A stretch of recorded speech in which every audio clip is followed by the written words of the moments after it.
What's up, everybody? This is the Jedi, and welcome to this live stream today. I'm very tired and I'm very weak. I want to say Ramadan Mubarak to all of my Muslim family across the earth and who will see this, inshallah. As I said to you in the last video that I released, telling you about this stream, I really wanted to get this done over the weekend, but it just was not possible.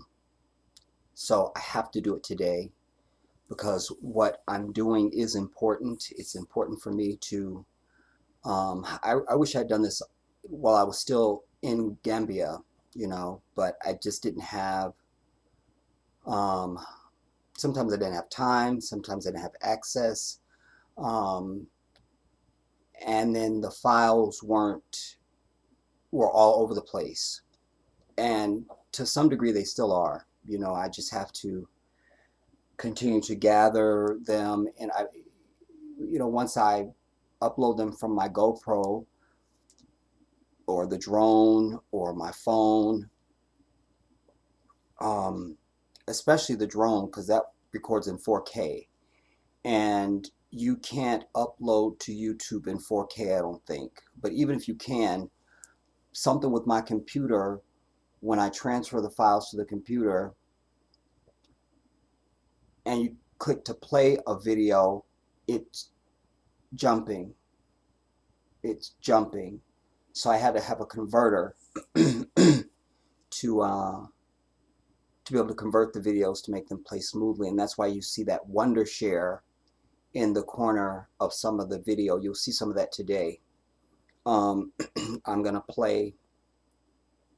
just gonna start playing stuff from the Gambia. I've been really waiting to get to this point because Senegal was a very interesting experience in life because of all the stuff that I've told you already about the whole flight debacle and Delta Airlines. So that's how I ended up in Senegal to begin with,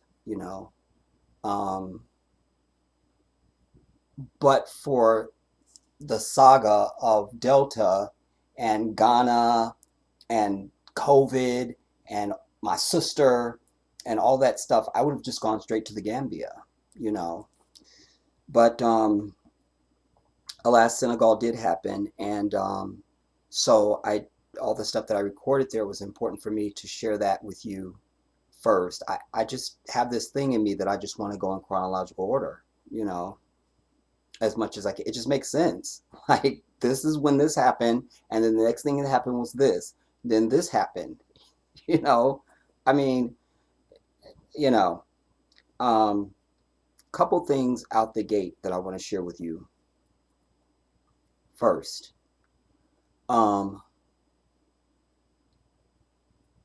for all of the clairvoyance and sixth sense that I have and have been given as a gift, there's still so many things that I just don't know and can't understand. Item 1, the aerial video that I released from the Gambia, that video is practically viral. It's the highest viewed video on this channel. It's over 1,000 views. And it's aerial footage. But the stuff that matters, I mean, what is that? What is that? I'm not even on camera in that. I'm narrating, but I'm not on camera, and it's all aerial footage of the Gambia. Over 1,000 views. I don't understand. I don't understand. I don't understand. Anyway, that's item one. Item two. For a very long time before I left for Africa, I was sharing with you guys that I had been given a diagnosis of high cholesterol. And I spoke about that at length, in different pieces at different times. I spoke a lot about that. And, they had given me this medication. I can't say the name of it without seeing it. It's a statin. I know that. It's in that class of medication. And initially I told my doctor, okay, I won't be stubborn. I just don't want to start it right away. I probably just need to be a little more active, whatever. Then I already eat like a bird and I eat healthy. But after that, I even more drastically changed my diet and, was basically turned into a skeleton. I started getting out a little bit more, not to any great degree, but more than I otherwise would have. But I never took the medication. And I was still getting the refills, and my pharmacy, they're so proactive that I don't even have to think about it. They just, somebody will just show up at my door and it's my refill, you know. So when I was still I don't know if I was still in Senegal, if I was in Gambia already, but anyway, uh, at some point I spoke to my doctor, and during that conversation we talked about a lot of things, but among them was, or when I knew I was coming back, then somehow the doctor was going to order labs for me. I can't remember why now, for what. But anyway, so maybe a week after I was back, I went to the lab, and I had my blood work done. So what's today? Monday. So last Wednesday, I went to the doctor and I got those lab results as he was reading them. Your sugar is this, your iron is that, your everything is this, and a third. Your cholesterol is good. Your bad cholesterol is good. Blah blah blah. He just kept reading. I let him finish. I said, "Can you go back to the cholesterol piece again, doctor?" He goes, "Oh yeah," and he pulled it up on the laptop. He goes, "Yeah, so your cholesterol number is this. That looks really good, and your bad cholesterol, it's whatever, what do they call it, LDL or something, the bad one, whatever it is." Anyways, he goes, "That one's good." I said, "Confession time, doctor." I said, "I never took a single one of those statins that you've been prescribing for me. I never took a single one." He goes, "Are you serious?" I go, "I'm very serious." I said, "And I wasn't trying to be a stubborn patient. It's just that I listened to my gut, and I just knew inherently this can't be, it just can't be right. I'm a very consistent human being. I've lived on my own since I'm 17 years old. I eat the same way. I don't have a lot of deviation from that. Um, you know, and I know that this environment and the food is all things bad. But when I was in Africa, I was eating nothing but organic food. I had nothing processed. I couldn't even get a refrigerated drink in that piece for the most part. In fact, when I got to immigration at the border coming back from Gambia, it's a market, y'all. It's a crowded place. There's a million people. A lot of people come to you selling you stuff. It's very busy. and plus the immigration, because you have to go to Senegalese and the Gambia, and they're right next to it. There's a line. It's a buses. There's a lot going on, and there was one spot where I saw the brother. Just because they have a refrigerator doesn't mean anything, because they'll get it out of there and it's just like air blew on it, you know. But I was like, yeah, let me get whatever juice I bought, and it was cold.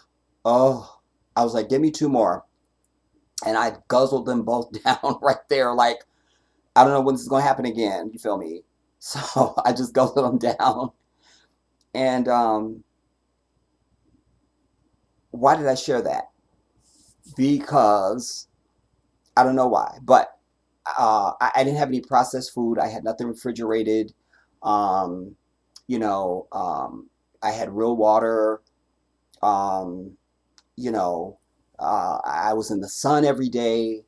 Um, and I just, and then when I told the pharmacist, he's from India also, and he was blown away.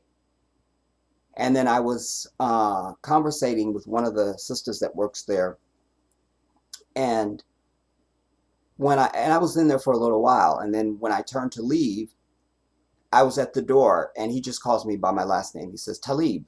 And I turned around and said, yes. He goes, you didn't take even one? I go, wallahi, I didn't take a single one of those pills. I never even opened the bottles.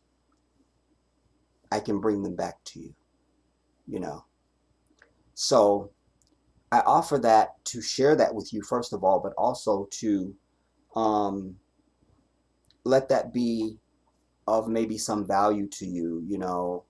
Um, Doctors don't know everything, and the one who created us all is in control of everything.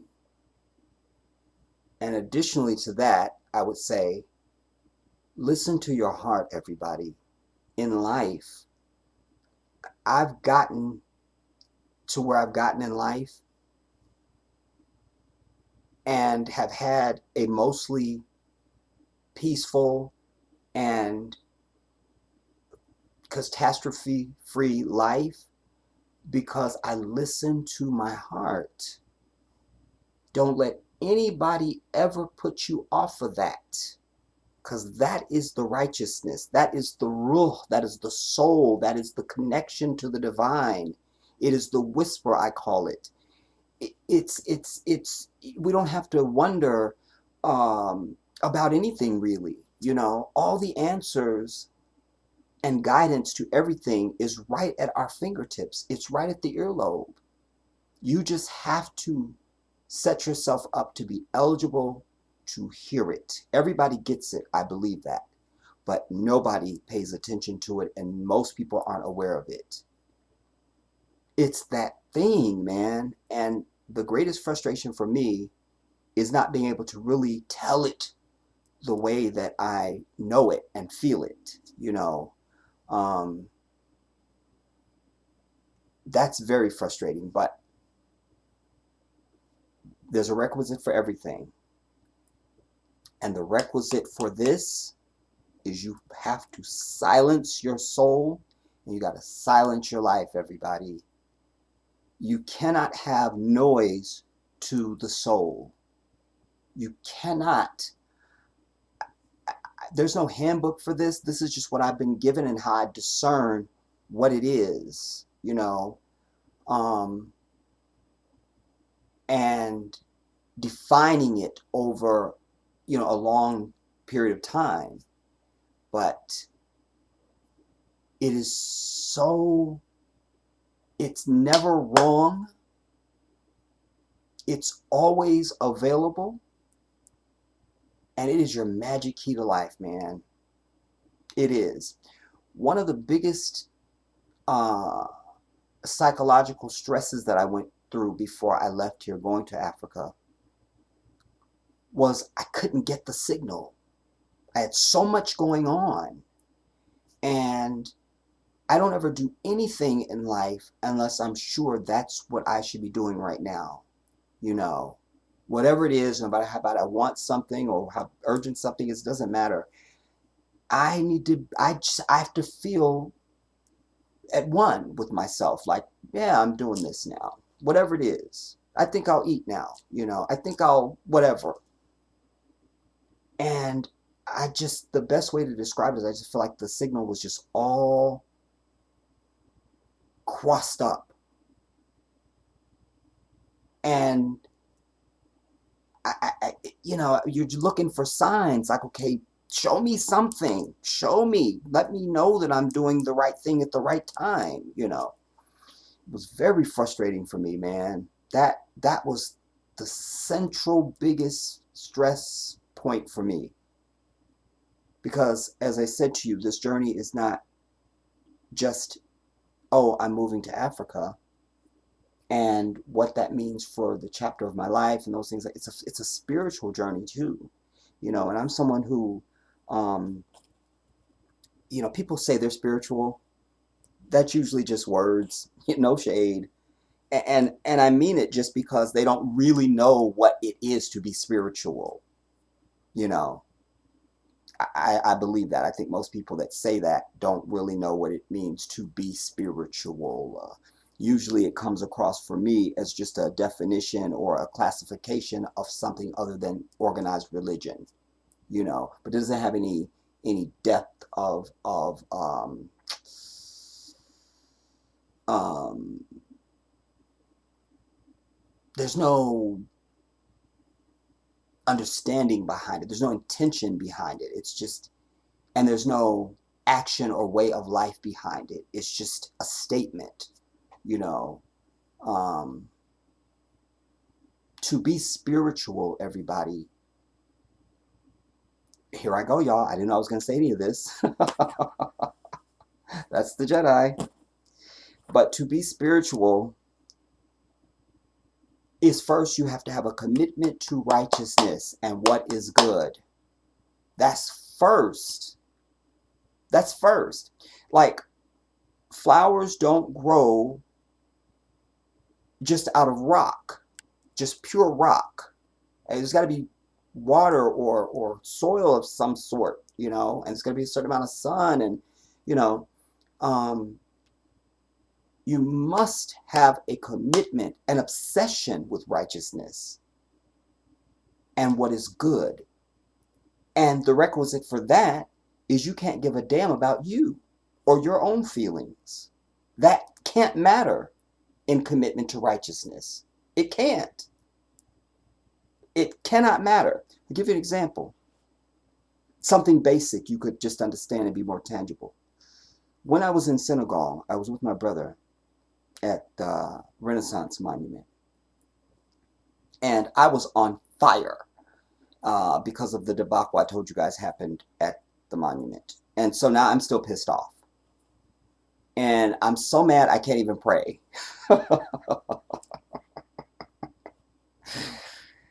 I don't want to pray. I'm pissed. So Papa had come out from praying at where we were going in to pray at, because they only had one mat in there. And he came out and he saw that I wasn't going in. He goes, "Brother, aren't you going to?" I go, "No, I'm just going to make it up. I'm just going to make it up.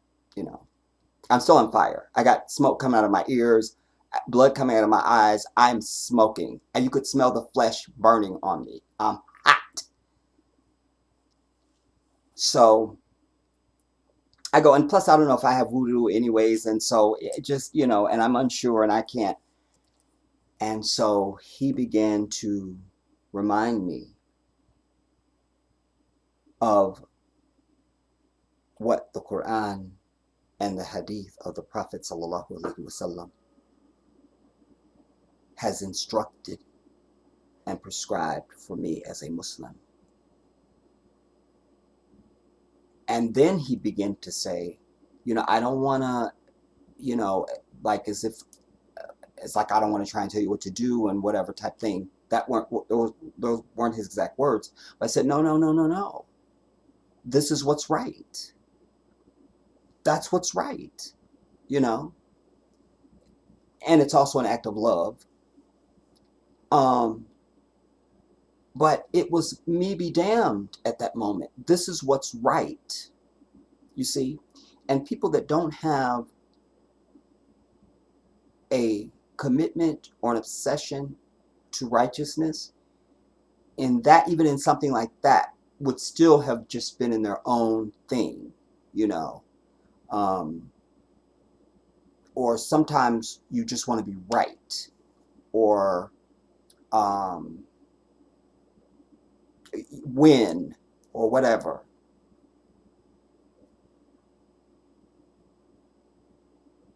People who are interested and committed to righteousness are not interested in themselves.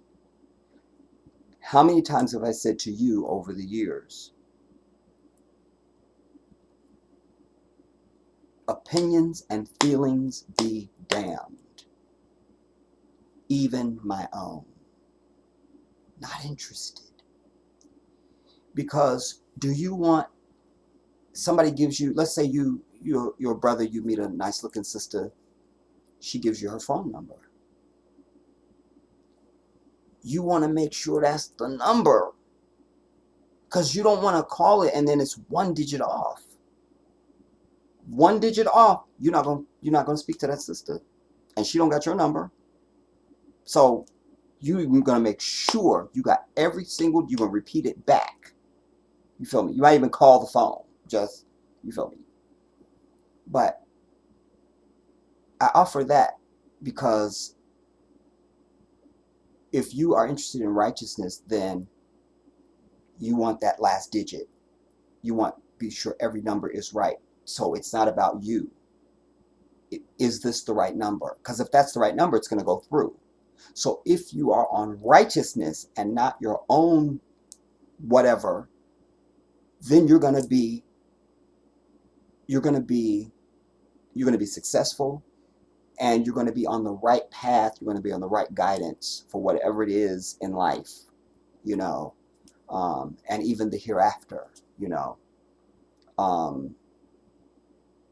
So the first requisite is you must have a commitment and obsession to righteousness. That's it. Like, that's the only thing that matters. Is this right? Is this righteous? Is it good?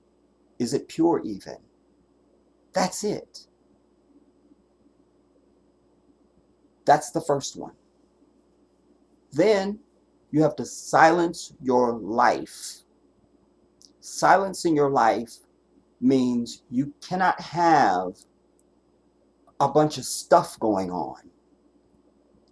You know, there's people, they're texting, they're calling, they're driving. Oh, they're there on the grocery store and they got the kids and they're pushing the basket and they're picking stuff off the shelf, but they're on the phone, and this is noise to the soul. It's too much. You can't hear the whisper when you have noise to the soul. And I'm stressing noise to the soul because I love to have music blaring when I'm driving. I can't drive if I don't have music blaring, unless I'm riding with somebody else, or if somebody's riding with me and I'm trying to be respectful, or maybe I'm having a conversation with them. Other than that, solo soldier, music at 90, don't talk to me. But my soul is silent.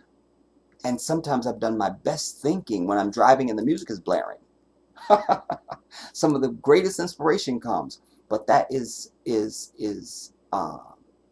confirmation for me to be able to say to you, noise to the soul is not noise to the ears. This is audio. This is the soul. This is the soul. And indeed, we are the soul. And so it affects how I deal with everything and everyone in life. And one of my greatest frustrations, if I'm amongst or around or in proximity to or witness people that's not that's not a part of them, I cannot be a part of you. We don't work. Get out my face. I don't want nothing to do with you. I'm good. You understand? Because I'm frustrated when I'm not in that pool. You understand? A fish has to be in water in order to flourish. I'm that dude, you see. So you must have a commitment and obsession with righteousness, and you must silence your life and silence your soul. Silence in your life also means you can't have people around you who are full of crap, who have a lot of busyness and a lot of drama and a lot of inconsistency. You can't have that. That's noise to the soul, because their energy invades your energy field, and that's noise to the soul. Don't do it. Don't do it. Don't do it. Don't do it. Don't do it. Because when your soul is silent, because the whisper is so quick and it's so, but it's just, I can't, there's no words. But once you get yourself into the place that I'm telling you about, it will be it's clear to you as it is to me. And then you'll realize how hard it is to communicate it to anybody else that lives and breathes, you know. Yeah, man, and you got to be the captain of your vessel. You can't allow energies into your life that don't gel with what you are doing, which is righteousness. That's your journey. Your journey is righteousness. You can't have energies around you that don't serve that. Otherwise, that's noise to the soul. And then everything else in your life goes straight to hell. Because you're not hearing the whisper. You're going off of here and not here. There's nothing emoting from the soul, and there's no connection to the universe. So it's like it's like a remote control, something that's lost the signal. Oh my God, it's haywire. Oh my God, like we don't know what's going to happen. No signal, or your cable goes out. Yeah, you have to have that, because when you do that, your whole life changes, everybody. Your whole life changes. Every single bit of it. Every bit of it. And then you will have to shed those who can't be a part of your journey. Alicia Keys had a song called Brand New Me. I love that song. Love it. Because it's about what I'm just saying right now, about you'll have to shed people, the song is about someone who's found their own inner strength and really has come into that understanding and is articulating that in every step and breath and action. And it's saying to others, this is just a brand new me. Why you mad? I found a brand new kind of free. Go listen to that song. Brand New Me, Alicia Keys. So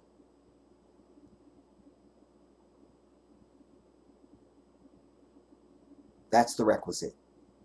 That's the requisite. Silence your life, silence your soul. Everything else will change. And then you can begin to feed yourself more fully, literally and figuratively. If you're somebody that's overweight even, you're not listening to the whisper. Your life is noisy. That's one reason why you're overweight. Your life is noisy. It's noisy. It's noisy. And that shows up in when you literally sit down to eat something and you're not in command of what you're about to just literally deliver to your face. It's that simple. I'm going to deliver this to my face. You don't have control over just that. You really got to check yourself. You really got to check yourself, and you really got to silence some things in your life. You have to, because it's all out of whack. Even if you can't control a bunch of other stuff, just think, hear me now. From hand to mouth, like you're not in a high chair no more. Not your mama and your auntie now. You. What I'm about to put in my mouth. You don't have control over that. We're in Ramadan right now as Muslims. This is one of the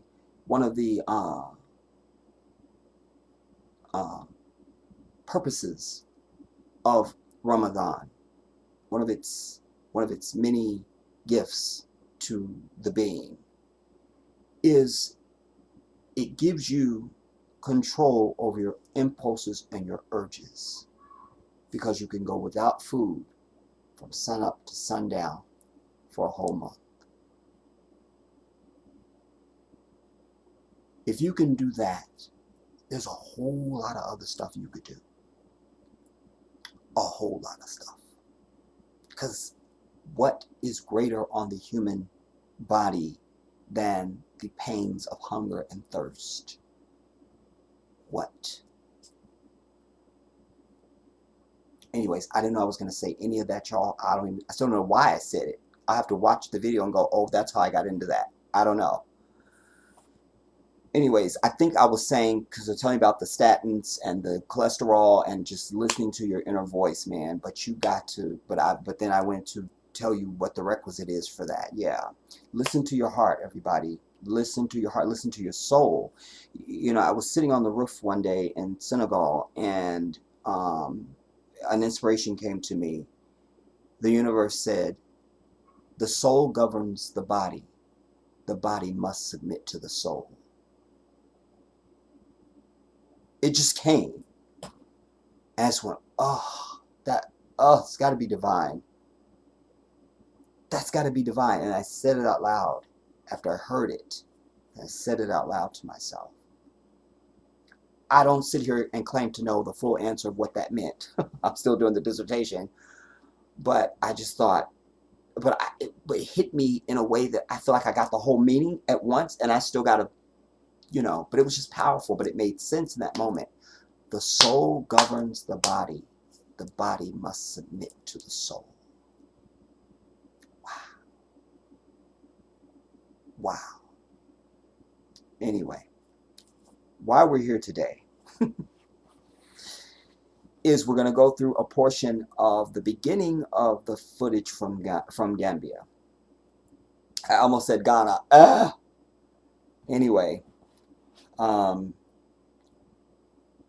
it really is because y'all know the president of the Republic of Ghana, His Excellency Nana Addo Dankwa Akufo-Addo.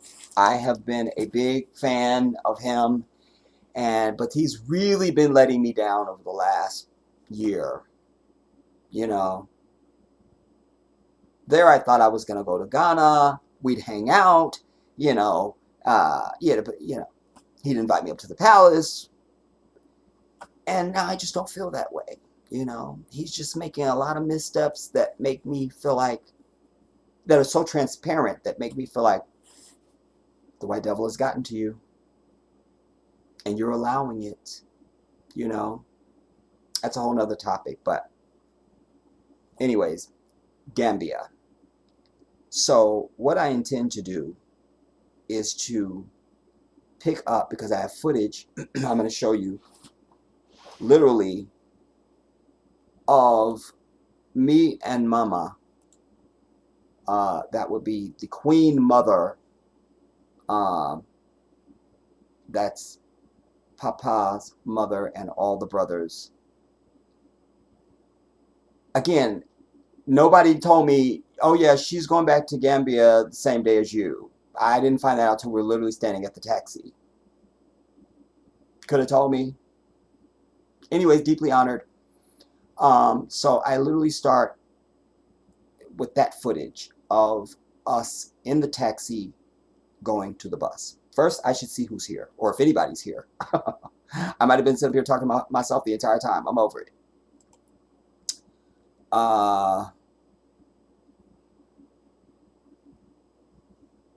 Andrea Smith, shout out to you and forgive me. That's what I want to say to you and stuff. Let's see, move this around. Black Beauty, always a big shout out to you, and thank you also for your contribution to the fundraiser for the mosque. I appreciate you. Terrence Bowers, a big shout out to you, brother. I'm glad you could be here. Simply Sandra, I simply love you. Hey Jedi and the Black family. I'm here finally. Internet was down for days because of the historic flood. Yeah, Joseph told me there was a lot of rain going on there. Even though he's in a different part than you guys, but there was a lot of rain.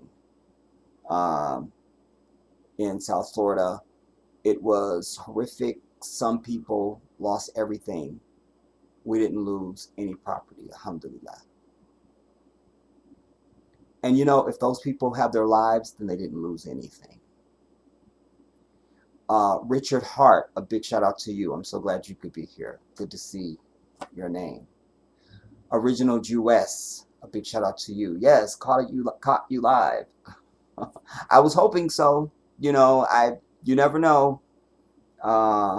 It was easier for me when I was in Africa because I'm ahead of all of y'all. You feel me? So I can pick when I'm gonna go live, and I know it can be advantageous for everybody.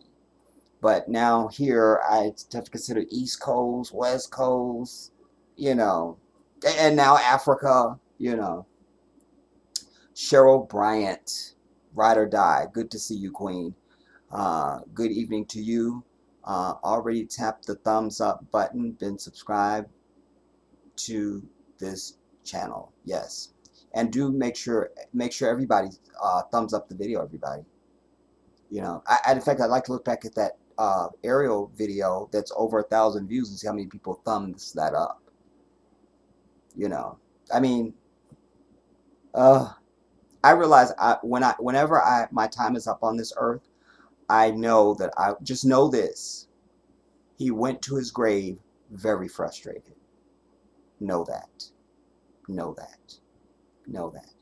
Because I'm trying to move the needle in life, you know, from the biggest thing to the littlest thing. And, you know, sometimes my life would just be easier if I was like most other people, you know, uninspired, not passionate, just kind of wandering through life, going with the flow. You know, it would be a lot easier, but I don't have that bone. Righteous indignation. Wait, no, that's to Sandra. Okay, righteous indignation. You say, I think that all black people have the ability to be spiritual, but sadly, they've been trained to be religious. I would augment the statement, righteous, and say that I think that we are inherently connected spiritually as a people. We're the first people, and dare I say the chosen. But I think that we have been seduced away from that, because to be religious is not in conflict with spirituality, unless you're in the wrong religion. Allahu Akbar. You see, one of the reasons why I'm a Muslim is because it is not in conflict with anything at all. Indeed, it guides and enhances what is already natural to my soul. If you study Islam, I say this to anybody listening to me who will hear this or see this, if you've never even just took a serious look at Islam, just learn what it is.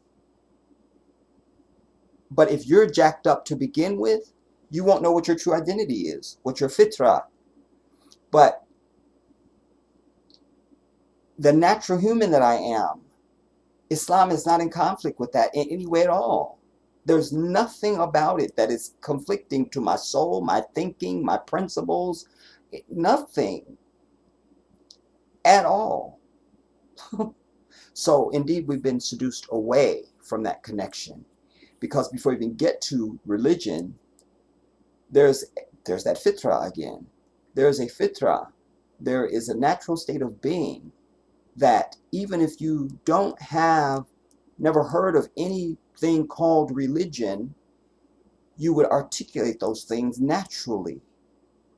But you're not, because of the environment that you're in. Everything is wrong in this damn society. Everything. All of it. All of it. From the air to the soil and everything in between. It's all jacked up. So, as a people, why there's not all-out war and massacre of even white people in this nation is because we've been seduced away from the natural spirituality. What's natural is an eye for an eye. When you wrong me, I wrong you back to show you don't wrong me again. But the snake whisperer comes in and goes, you should forgive. Vengeance is mine, saith the Lord. No, the Lord said, an eye for an eye. Don't start none, won't be none. You see, that's more in sync with what is in the natural human. It's not natural. Little kid, two little 1-year-olds. One just hits the other one. Other one sits there and back. They don't even know why they did it. It's just, you just did that to me, so I must do that to you. It's as natural as breathing. So, and also we would have more unity if we could understand this principle. We would be less afraid to be unapologetically black if we understood this fitra, if we could maintain it, you see. And so in the modern time, and because that's going to go long, but I'll move on. But that, I could do an hour. I have to say this on that last part where you said they've been trained to be religious. I would say that for the Christian. And I think what I just said, part of what I just said fits that, you know, because there is a training that goes on with the Christian, you know, the black Christian in this nation. I'm not going to speak for other Christians across the earth. Black Christians in this nation, trained. And that's part of our problem. It's one of the reasons why we can't do anything or get anywhere because of that training. Do you understand? Yeah, man, don't get me started. Sandra, you say, I think you're speaking to righteous.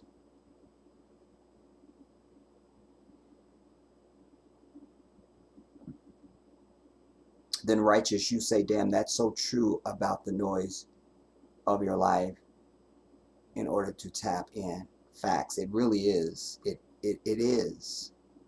It is.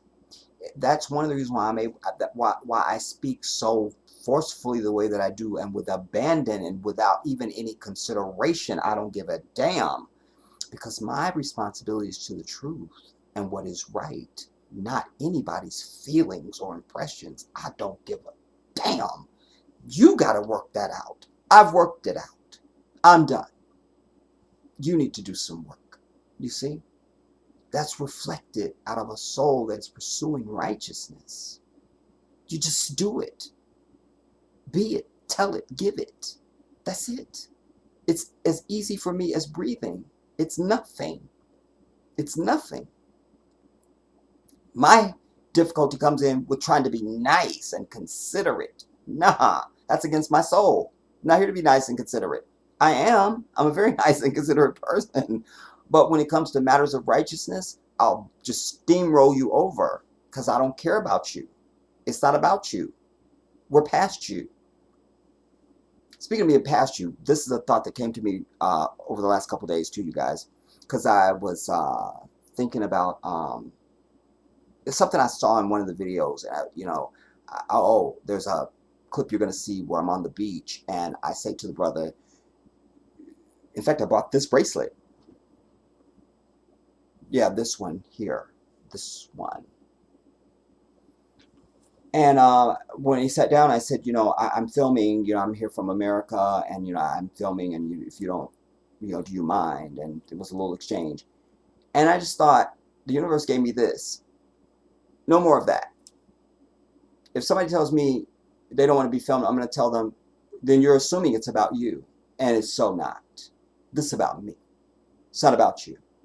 You understand? It's not about, because to say that means you think it's about you. It's not. It's exactly not about you. It's about me. Do you understand?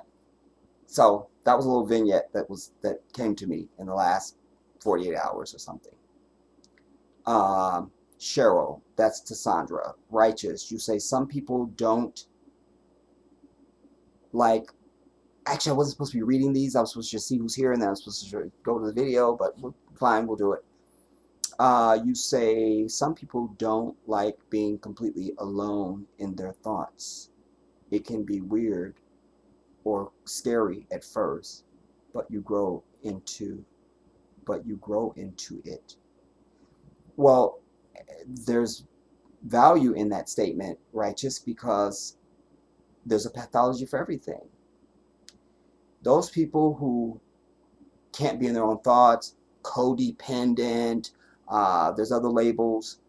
It's because, especially in this society, because from the moment you are born, you are supposed to be pacified at every moment.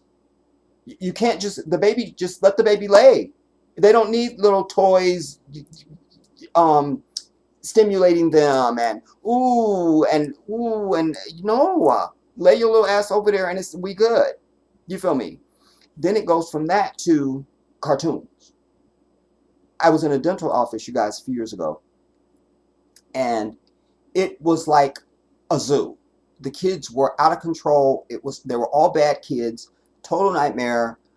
I'm sitting up there with a toothache, wanted to kill everybody, was plotting, trying to figure out how many years would I get for each child and each adult, and there was some math I had to do, and there were some things. But then the moment they turned on cartoons, a hush went over the entire dental office. Wallahi, a hush went over. A hush. And it was relieving and maddening for me all in the same moment. Because I was glad they had shut their little ass up. But it was also infuriating because I just thought, I know this already. I know it. So those kids turn into adults. Then it's video games. Then it's the internet. Then it's God knows what. And it's school. And it's and we got to put you in sports so you can be busy. And you got to have after school activity. And oh my God, and oh my God. And you never get a chance to just be alone by yourself and shut the hell up and find out who you are as a human being or sit with yourself. So that's how that becomes. That's how it becomes. That's how it becomes. Sandra, no, so thankful it didn't. Oh, you're answering. I think you guys were talking about everything that was going on there with the storm. I'm glad you're okay though, San. Righteous Jedi, how do you feel about Julius Malema? I love that brother, and I dream to wash his feet. Because when he first came on my radar years ago, I did a video saying I think I found my voice or something to that degree, and I just reaped all sorts of, praise upon him and compliment and all of that. I've not been able to follow him closely in the last couple years, probably. I check in every once again or something pops up in my feed or something, but he gave me my life when he was very vocally stating, they have no problem with killing white people and taking them off the land and taking the land back. Like, I'm here for that. You understand? Because, but yeah, and then the EFF and the whole, in fact, and then when they did they had the H&M, and they destroyed every H&M in South Africa. Oh, that was better than anything. Yes, I love Julius Malema.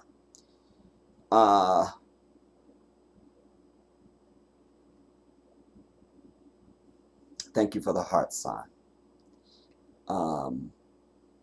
D, thank you for the blessings. I appreciate that. You're always saying blessings, Jedi. Blessings, blessing. I appreciate you for that, D. Blessings back at you. That's to Sandra.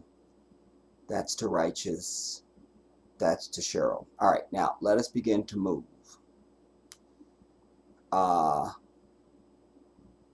Into this.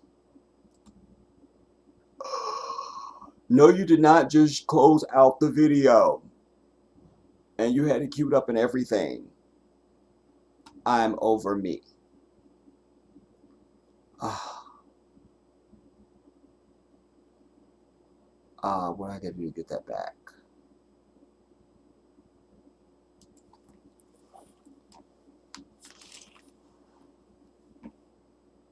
This why don't take me nowhere. You feel me? It's pointless. I don't know how to act. I think it's in this file. Wait. What was it titled?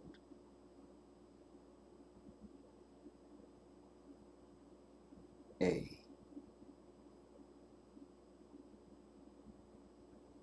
Elemental P.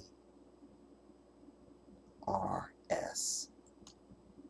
This should be it, inshallah.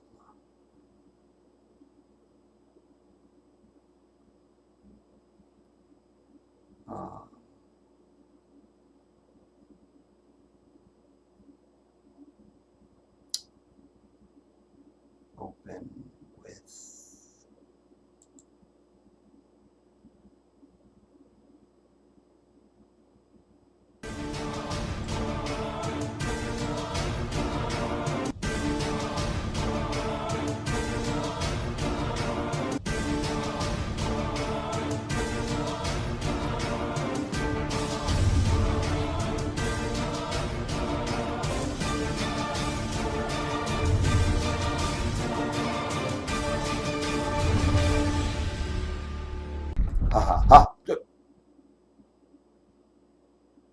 no, I have to get it from the very first frame.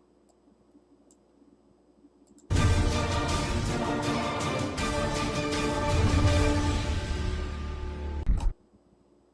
it.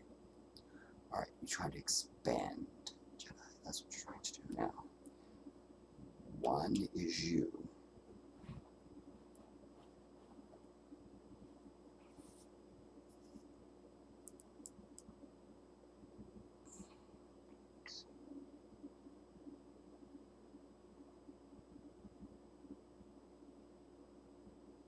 By the way,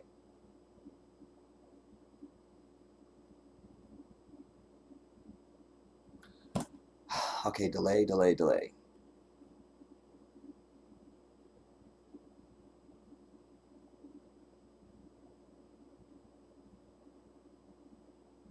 Okay, I'm in the bottom right-hand corner, y'all. Y'all see my little tiny, because I didn't want to be in the way of any of the video. All right. Oops, hope I didn't hit something.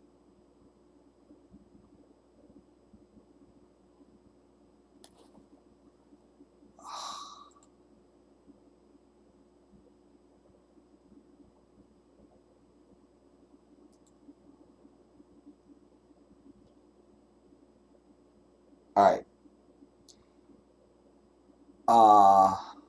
I need my other device. Check in. First, let me play some of the audio, and then I need you guys to check in and tell me, can you hear the video? All right, I'm gonna let it play. Okay, everybody, this is the Jedi. So I'm on my way to the bus to head to the Gambia, inshallah. And I also have the high privilege of being with Papa's mother.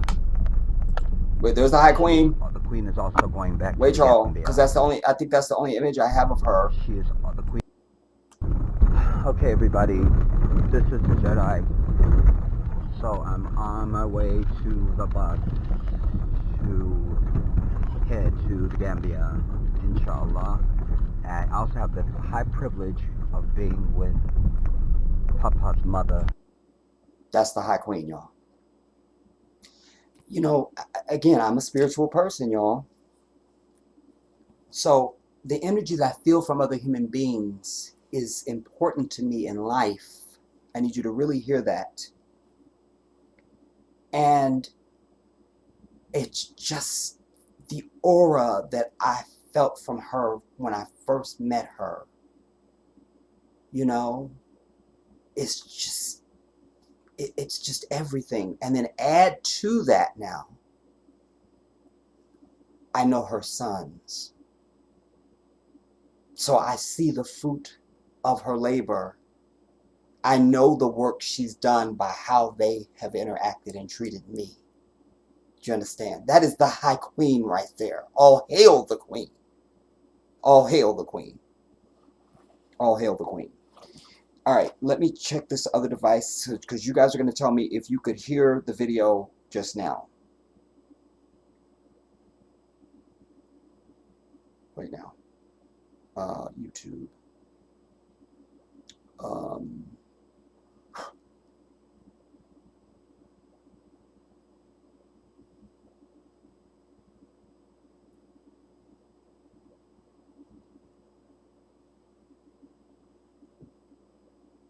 Tell me, can y'all hear it? Were you able to hear the video just now when I played it?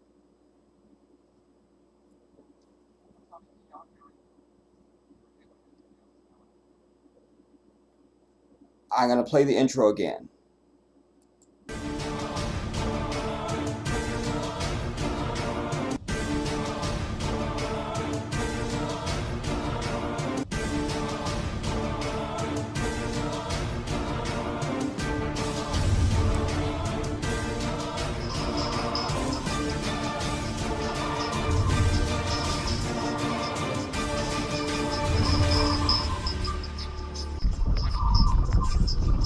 Okay, everybody, this is the Jedi. Okay, everybody, this is the Jedi. Okay, yeah. Oh, there's some feedback.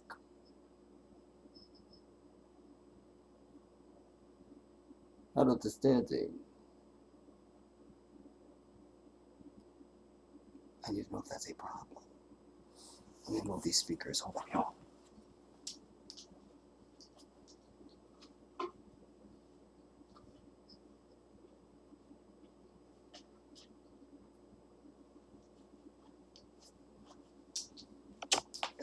Oh, I know what I was going to say. Alhamdulillah, all knowledge is with Allah.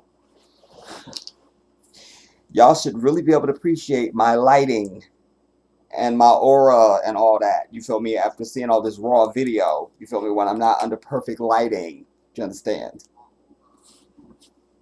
I've told you over the years I can show you better than I can tell you. And over the years I've told you guys, you have no idea what it takes to light me. You have no idea what it takes to light me. You have no idea what it takes to light me. Or somebody will say something, I go, it's all lighting, it's all lighting, it's all lighting. You know, now you see it's lighting. Thank you, San, for checking in. Apparently everybody else is a mummy. All right, so we're gonna move forward. So this is now me and Mama in the taxi going to the bus terminal to catch the bus to Gambia. So I'm on my way to the bus to head to the Gambia, inshallah. And I also have the high privilege of being with Papa's mother. The Queen is also going back to the Gambia.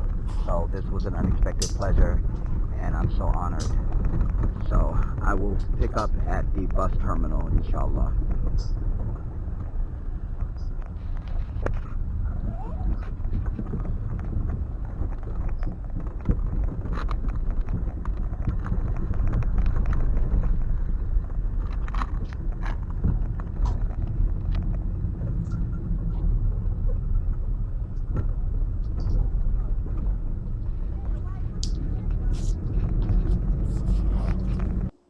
Okay, now this is the bus terminal. And that's just a perspective, all right? Where I'm standing, where we're standing, you're standing with me. So where we're standing, to our right would be the little office you go into to buy your ticket and all of that. Plus, over there in the corner is the whole thing. The ladies have a whole thing set up there. Food. You could get you a sandwich. You could get you a plate. You could get you some coffee. You could get tea. You could get whatever. It's all there. And then over here where we at, the bus is to our left that we're actually going to get on. That's that area I was telling you about. And then if I had panned more to the right, you would see where the ladies have the food and all the stuff and blah, blah, blah.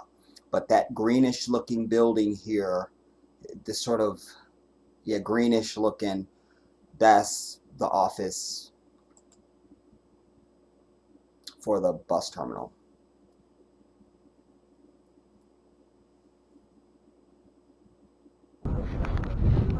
Okay, I hope I'm getting all this footage and audio. Now I'm at the bus terminal for the bus to Gambia. They're giving us our tickets and loading up the luggage. This is what it looks like. Okay. Wait now. It's down there. That's what I'm telling you. Where you see this little overhang. That I'm telling you, them sisters, oh, y'all. And that would classify as the street food, if you will. And that's some of the best eating you're going to ever do. And you pay nothing for it. This is what it looks like. Wait, I wanted to pause it there. So you just get a sense of, you know, these are the early arrivals. People just, I'm one of the early arrivals.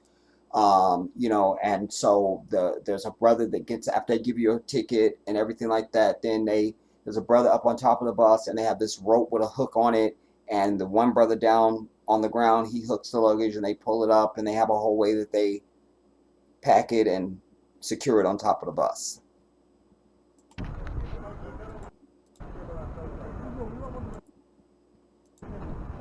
And this just to give you some atmospherics. You see there.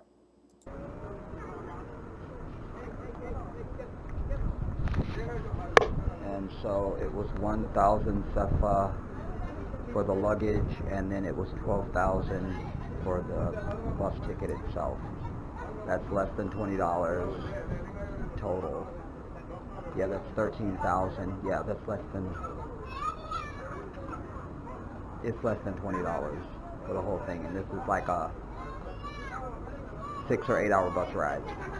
All right, Jedi out. This is one of the things I still don't understand about the currency.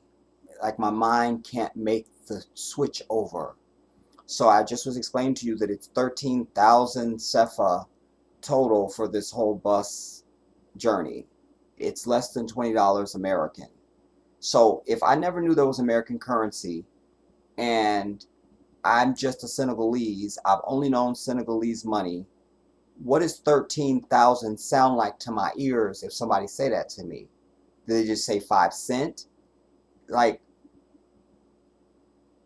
I don't get that. I don't know that. And the same thing in the Gambia, you know.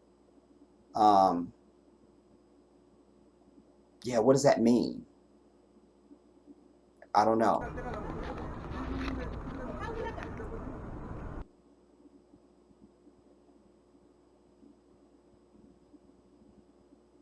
Then there's some still shots that just some selfies I took of myself while I was standing there.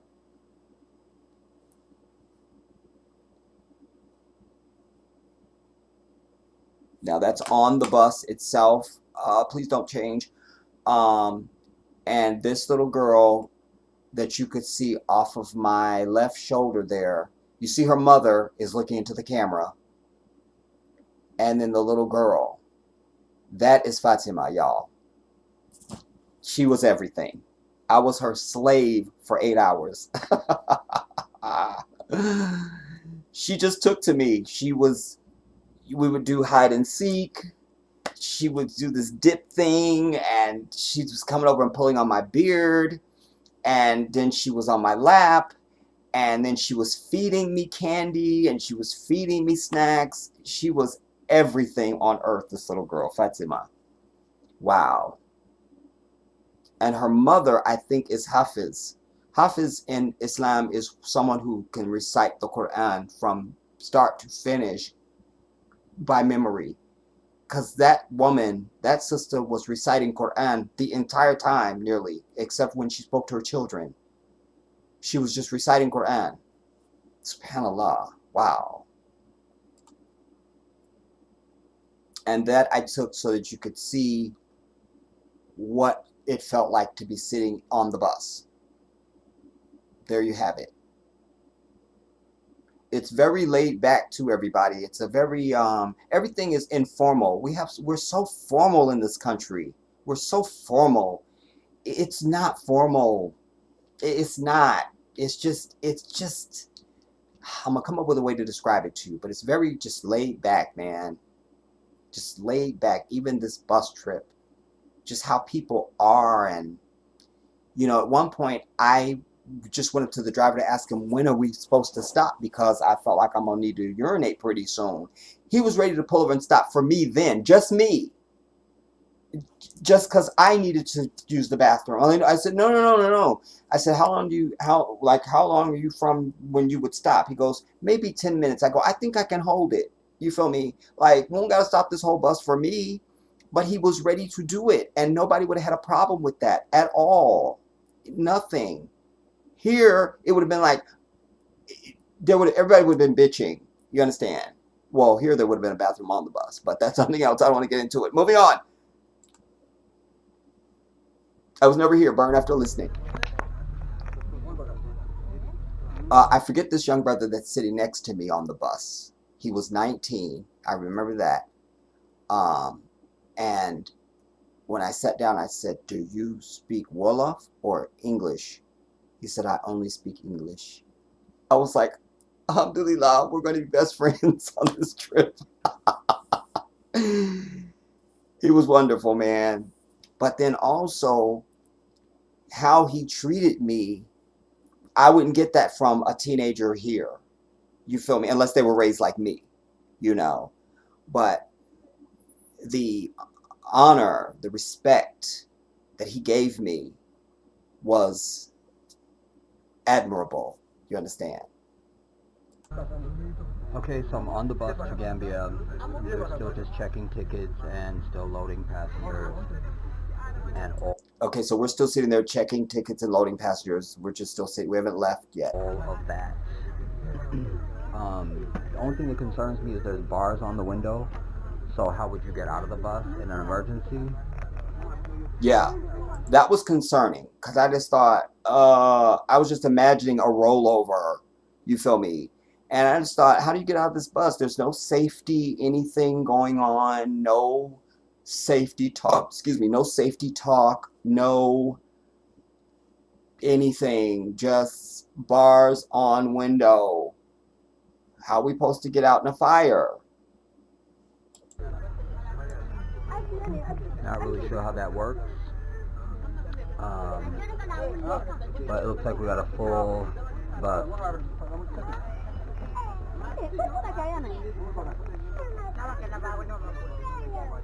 And if you didn't catch it, there's 3 seats on one side and 2 seats on the other side.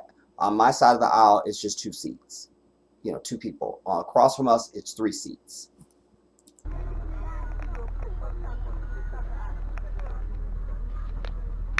So I'll get some shots along the way, inshallah.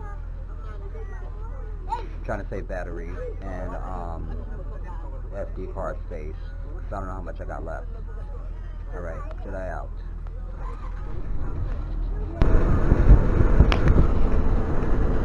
Okay, so the window is open, so I don't know how well I can be heard, but this is the Jedi, and we are on our way to the Gambia. It's a paved road, like regular highway. It's like going from Northern California to Southern California or vice versa. It's nothing. Yeah, this is the visual.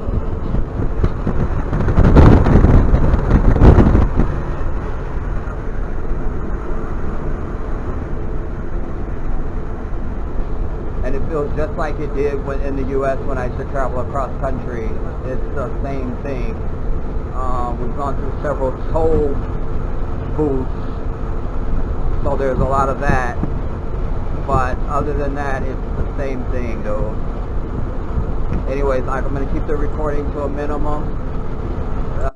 The other thing I would tell you is the seats don't recline, so you got to sit straight up the entire time.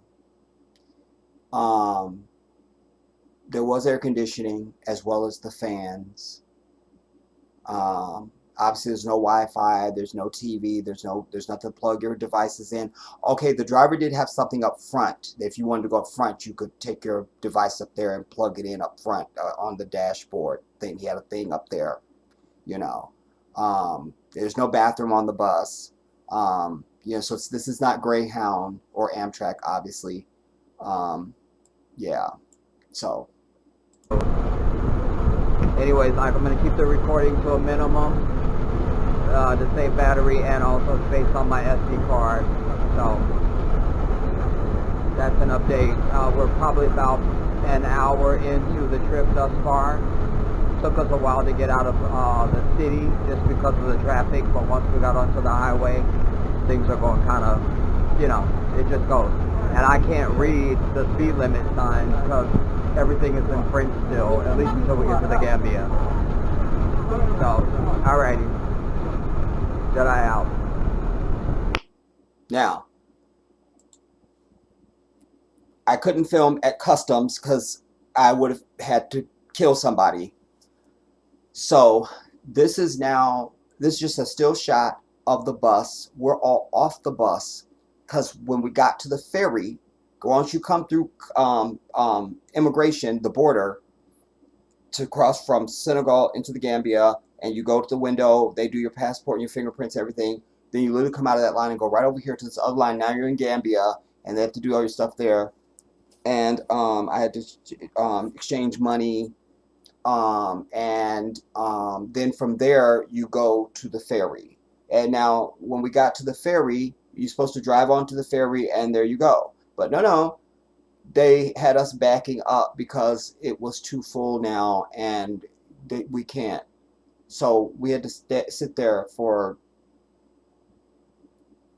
2 hours nearly, and I just decided to snap a picture of the bus. People got off the bus, they went down to other places, back to, went to get food. People are, doing all sorts of stuff. And I met this couple that I think she was Gambian and he was French. Anyways, they spoke English. That's the only way I spoke to them, so it was whatever. I didn't get a picture of them. Now, this is on the ferry. I didn't take a lot of pictures of the ferry, you guys, because it's at night, and I am filming with my phone. Yeah. But what you need to know is, and I don't know if you can really see it in this as well as I can on my screen. Well, let me let it go forward a little bit more, because all the cars, like the ferry is full of cars and trucks and buses and people. Some people stayed in their cars or on their buses, and then other people are in different parts of the ferry. The driver had become very enchanted with me, and once he knew my name was Abdullah, oh my God, my son's name is Abdullah, and he was showing me pictures of his son, and we just had he gave me his phone number. I have it now in my phone. We had a great connection, and he was fantastic. So when we got on the ferry, he came to, I'm sitting on the bus because I don't know, do we get off the bus, do we get off, what are we doing? And he said, Abdullah, come. So he took me up to the control room of the ferry. It was just me, him, and the captain.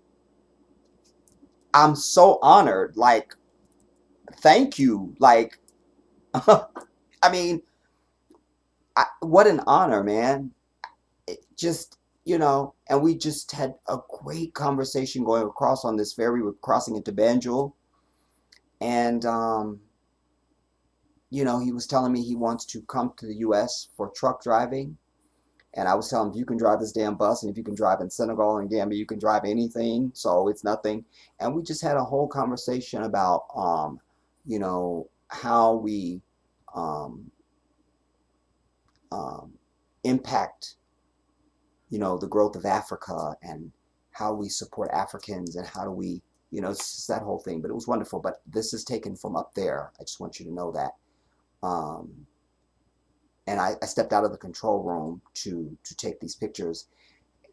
Just inside the control room, it's red lights, and the whole control board is there. It was just me, him, and the captain, dude. It was really something. I was just like, I'm so honored to be up here, and wow, I'm still honored. And so this was at night, and so, which is another thing that sucked, because I was looking forward to crossing during the daytime, but because we were late, and then now this is when I get to uh, Gambia. I'm not filming when Samba picks me up and I'm saying goodbye to Mama and all of that. So the next thing was the live stream. That's why you have to watch the live streams. Because the next thing was the live stream that I did from the restaurant that me and Samba went to. And the food that I had, y'all, I don't know what to order. I'm just getting there. So Samba's like, what do you want? I'm like, what do you have? And he was like, I'm going to have the fish. I'm like, well, order that for me too then. You feel me? And I ended up having, it's called Barracuda, everybody. And, but the fish is so meaty and so juicy and so succulent. It's just delicious. And it was in like a gravy or a broth or whatever. I show it in the live stream. I'm like, this is what I'm eating. I'm about to eat. So bye-bye, y'all. It was really something, y'all. And this was in Senegambia. And next door, if you watch the live stream, you'll hear the music next door and all the stuff. And there was white devils over there and Africans dancing with them. I'm over it. But there they were. And Senegambia is just like we'll call it the strip, if you will, you know. And, you know, we were sitting on the outside where you see this picture of Samba. Just behind him, you see a table. Well, that table is indoors. We're outside. It's like indoor, outdoor. And most of the eateries along that street were like that, you know, just like this indoor, outdoor, open air, beautiful, upper scale. Like, it was very nice, y'all. It was very, very, very nice. Like, it was nice, man. It was nice. And that's a picture from the live stream video when I turn and say I want to introduce you guys to Samba. That's my brother, Samba Jao. Okay, there's a still shot of my fish. The picture doesn't do it justice, just know that. That fish was so good, y'all. If you hated fish, you would have loved this fish. I feel like it was broiled. Oh my God. I got my entire life. And their French fries are like no other than my own. Because I have potatoes here now. I will cut French fries and make my own French fries. But theirs are superior to mine because their potato is a better grade potato than anything I'm ever going to get here. Damn, I got all this air in my stomach, y'all, because I'm talking. But I know that that's a better grade potato because my potato is fake and theirs is real and probably came out the ground that week. Do you understand? Okay, this now is my bathroom at the house, and I wish I could zoom in. I don't have a way to do it, but you could see the silhouette of this bird. I hope you could see it, everybody. And I think she had babies because she would be sitting out there, like I would just hear that. At first I didn't know what it was, and then I realized, oh, it's a bird. But she used to be there every morning when I would go in there to take a shower. She's right there.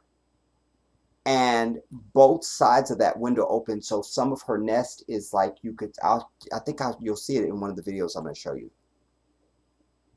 But that's the shower area of the bathroom. As I told you guys, Samba had just finished building the main portion of the house this year, like just before I came. Beautiful home, beautiful.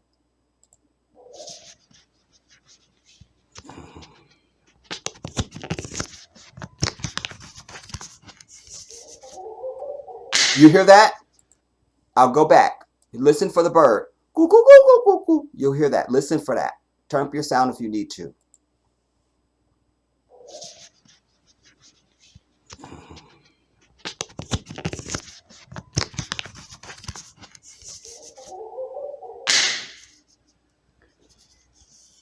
This is the Jedi. So this is the bird that's been singing to me every morning, everybody.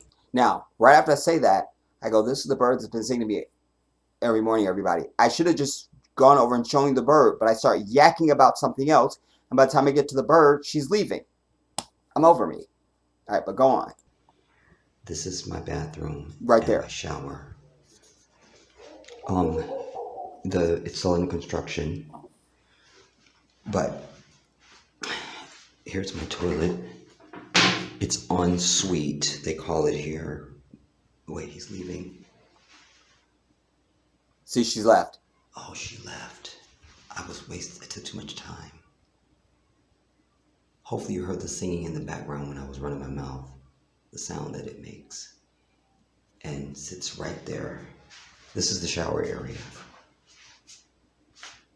You guys, that shower gave me my entire existence in this realm called life. First of all, I never used a waterfall shower. I know they exist, I've seen them, but I'd never been under one.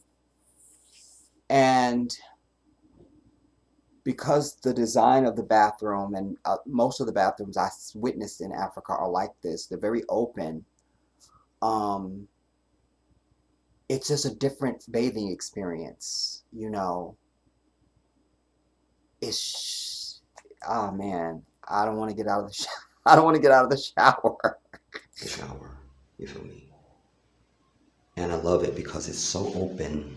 And that water that I'm showering with is all natural water because Samba has a borehole. So they have a well, and the well, the pump pumps it up to that container that I showed you in the aerial video that you have to go and watch. And then the water comes down into the home. So not touched by man, you understand? No chemicals, no additives, nothing going on. And I noticed my skin was softer. But more than anything, lotion was optional because our skin, we're not ashy, everybody. We're not ashy. We represent the truth. Do you understand? Because when this beautiful African skin is exposed to water that's not pure, when it dries, our skin says, that was some bull. Do you understand? We're seeing what's left. So if there's none of that, then when it dries, it just dries and your skin is just your skin. You feel me? I mean, it's just an open area, dude. Like, it's a little step down right there, you can see. You know? And then, of course, there's always this in most toilets because as Muslims, we wash our ass when we're done using the bathroom. Even if we urinate, we pour water over the penis. So that's common to see in a Muslim household. And certainly, obviously, this is a Muslim country. So, but this is, and I think she has a nest out here, y'all, because you could see. Righteous, you are a mess. What about my hair? I can't. Some of the branches are in here, right here, through the window piece. And I've just been hesitant to pull them out. I don't want to wreck her situation. You feel me? That's a diva bird. She probably don't take too kindly. There's another compound being built right next to Samba over the wall. There's that right there. It's another compound being built. You will see it if you haven't seen it already, depending on what order I play this in.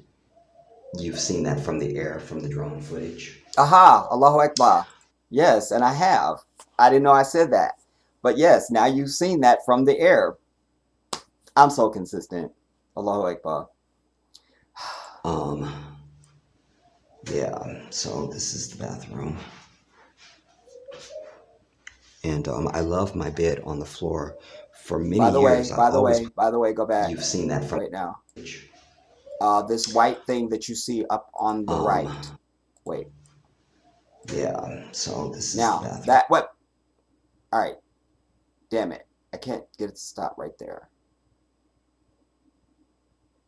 Anyways, there's a switch on the wall. You've seen that in from the the bedroom. air, from the drone footage. And because obviously the water that comes out of the well is not hot. Yeah, so that. So you hit this switch on the wall, you know, a few minutes before you're going to go in to shower. And then when you turn the water on, you've got scalding hot water. This is the bathroom. And I love my bed on the floor. For many years, I always put my bed on the floor, you guys. Like, I'm not into having my bed not on the floor. Right. You feel me? Even at the house I just left in America, I just decided to put it up on bricks just because. You feel me?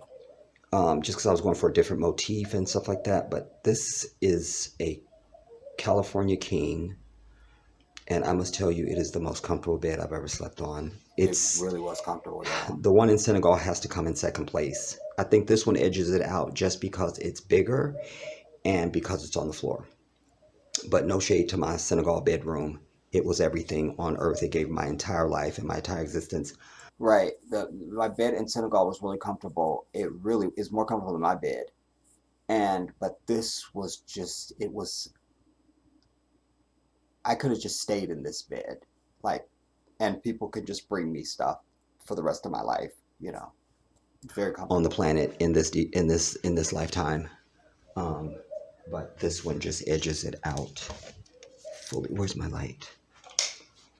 And there's a ceiling fan. I love the ceiling work, you guys. Look at this ceiling work that they do. This is common. And then you also have the recessed lighting as well. It's really fantastic. Really great. Really great. And between these two windows, you get really good cross ventilation. Yeah, And you get if good you cross need the ceiling, ventilation. And then if you need to turn the ceiling fan on, then you just, it's your life, man. Y'all. And I'm somebody that's real picky about my temperature. I had no temperature issues the entire time I was in Africa. None at all. fan, you can run that and you really good. Like you don't need. The other reason why the houses stay cool, you guys, is because there's no drywall. This is all solid wall. That is solid wall. Solid wall. You understand? The ceiling, the floor, the walls, everything is solid. So there is no, like, the level of peace that you have in the house, which there's no noise outside anyway. Let me turn around. But the level, I hope this has got me. But the It was very cozy, righteous. level of peace that you have is just elevated by that detail. You know, the fact that um, it is solid, you know. So therefore, the inside of the house will stay cool, you know, for the most part. Even if it gets warm, once you start ventilating, then you're gonna cool off really quickly. So I've had no issue, man, with temperature. Although the mosquitoes have gotten me. Let me see. And I purposely have a shirt that you can't see it. It's not showing up on camera. Just note this arm is all bumped up because of mosquitoes. At least one mosquito, because it was in here one night and I heard it. It was buzzing in my ear. I'm like, damn it. I didn't want to go to sleep. But what are you going to do? Sleep took over and I went to sleep. And the next morning I was bitten up by it like a vampire. Nothing I could do. I'm not going to show the entire house yet, just because I want to be respectful and make sure that's okay. But Yeah, and you know, it's just my way, y'all. It's a 3 bedroom house, and spacious, and but what I'm going to show you here now, because my sister was videoing with me, and I knew Samba was okay with me showing the living room, so I just thought I'll show you that's the fine. living room. You come out of my bedroom, and there's a door. There's a door. There's my door, and then there's curtains. These beautiful curtains. So if I don't want to close the door, I can just come behind the curtain, and I still have privacy. Um, and then this is living room. Again, more of that ceiling work that I was telling you guys about. Let me see. I don't know how to operate these lights. Okay, this is for this recessed lighting on this side of the living room. And they can build solid, Sandra, because remember, there's no hurricanes, there's no tornadoes, there's no earthquakes, there's no snowstorms, there's none of this nonsense we have here. That does not happen in Africa. It is paradise. So yes, you can have solid walls. It's just solid. Then that's for the middle, that one, and that one. And then the third one is for the ones on the other side, which gets all of them. So this ceiling is just exquisite. And this is common in Africa. Then you have the neon Yeah, that blue that you could just turn really set it off, y'all. Oh my God. That I I still don't know how they do it. on, that you could turn on and off. That is just giving you your entire existence. I'm not sure what this switch is for, or this one. I might be turning on the outside light for all I know. Anyways, the ceiling is exquisite. Oh, and also I should add this, y'all, because Samba showed me either pictures or video. Can't remember. Anyways, after the house, he still has some finishing that needs to be done. But after the house was finished, they had a whole, like, I'm gonna call it a ceremony where the brothers come in, they make prayers. It's a whole thing, just like to we'll just call it to bless your house. We'll say that. It's a whole thing. It was very beautiful. Either I saw pictures or video, one of those. As you could obviously see, just exquisite. The way that they've, oh, that's for those two. Yeah. And again, the curtains also. And I notice in a lot of videos that I see from Africa and all of that, like this is common. They hang the curtain and then the fabric just hangs, you know. I kind of like that look. It's very organic. It's like you just threw the swatch up to, you know, I don't know, people in fashion and in interior will understand that statement of what I just said. So I was actually transferring some other files for you guys from my GoPro, which I have sitting here. There's the infamous on the GoPro floor. camera. There's my computer that I brought from the United States with me. My phone is up there charging. Oh, let me say this before I forget right now, everybody. Do not come to Gambia without large bills. I made the mistake of bringing 20s. So I had a whole bunch of 20s with me. But you don't want to do that. Bring hundreds and 50s, nothing less than that. Because you will lose on the transfer, and they don't really like to deal with lower currency from us. Y'all can see my exfoliation game was not up to par there. You understand? And you know, like I'm one of those people, like I take my own iron with me when I travel, just to set the tone of what I'm trying to share with you right now. And so if I come to your house, even I probably can't really groom myself at your house the way I can at mine. I just can't. I can't. I mean, you have to have, probably a lot of y'all like that too. You feel me? Like it just, anyway, just moving on. So bring hundreds and 50s, nothing less. Right. All right. I learned the hard way. So anyways, I need to get ready because Samba is gone to take care of some business, and then when he comes back, we are going to leave. And so I need to get dressed and I need to figure out what I'm wearing. Just quickly though, this quilt, everybody, some of you will remember it. You've seen it before. My grandmother made this quilt. It's one of the many, many quilts that she made.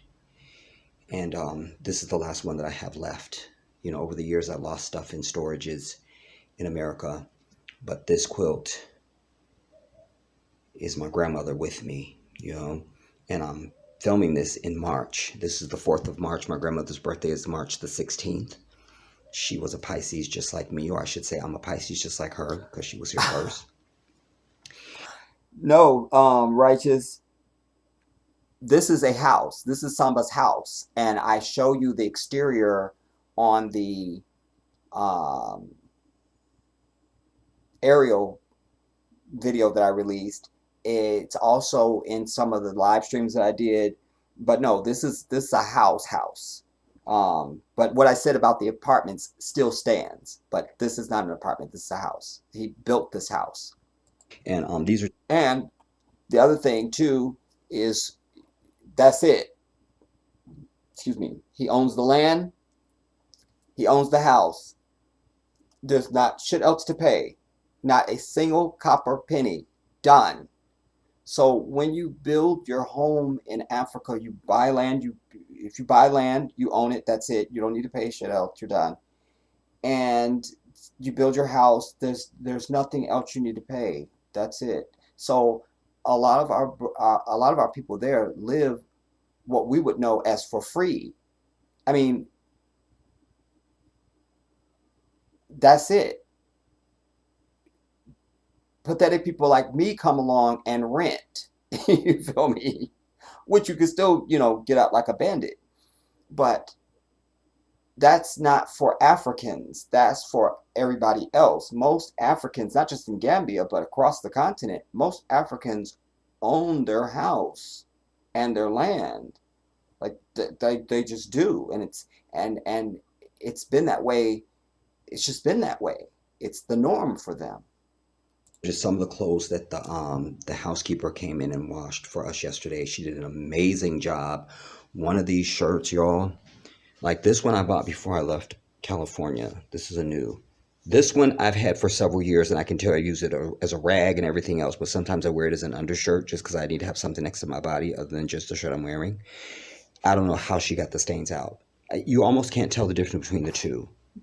You understand? I see you right. I mean, this one is whiter, obviously, but promise you, it never looked like this. This collar, no way, dude. No way. I don't know what she did. And when she was leaving last night, I met her because I hadn't seen her. And I was like, you did Black Girl Magic. And then I explained to her what Black Girl Magic was. And she got humor from that. Even my socks, dude. I mean, she hand washed this stuff. She hand washed it, y'all. Like, I mean, and I was arguing with Samba because I was like, no, I don't need her to wash my stuff. I'm fine. He goes, no, she can just wash. She's coming in. She's going. I was like, no, I don't. I'm used to going to a laundromat and I'm fine. And then, all right, I'll just, and I'm mad I didn't have more that need to be washed. She did such an amazing job, yo. Like, I mean, I used Tide with bleach and I didn't get that result. Do you understand? Wow. May Allah give her the blessing for that. Yeah, she was extraordinary. In this lifetime and in the hereafter. She comes in, she cleans up the house, she cleans your room, makes your bed, cleans everything, does the laundry, it's all fine. I know, son. But it did look brand new. That's my quilt, y'all. That's my quilt. There she blows. I gotta say this because I'm talking about the quilt. That's another thing. My grandmother was a deeply spiritual being.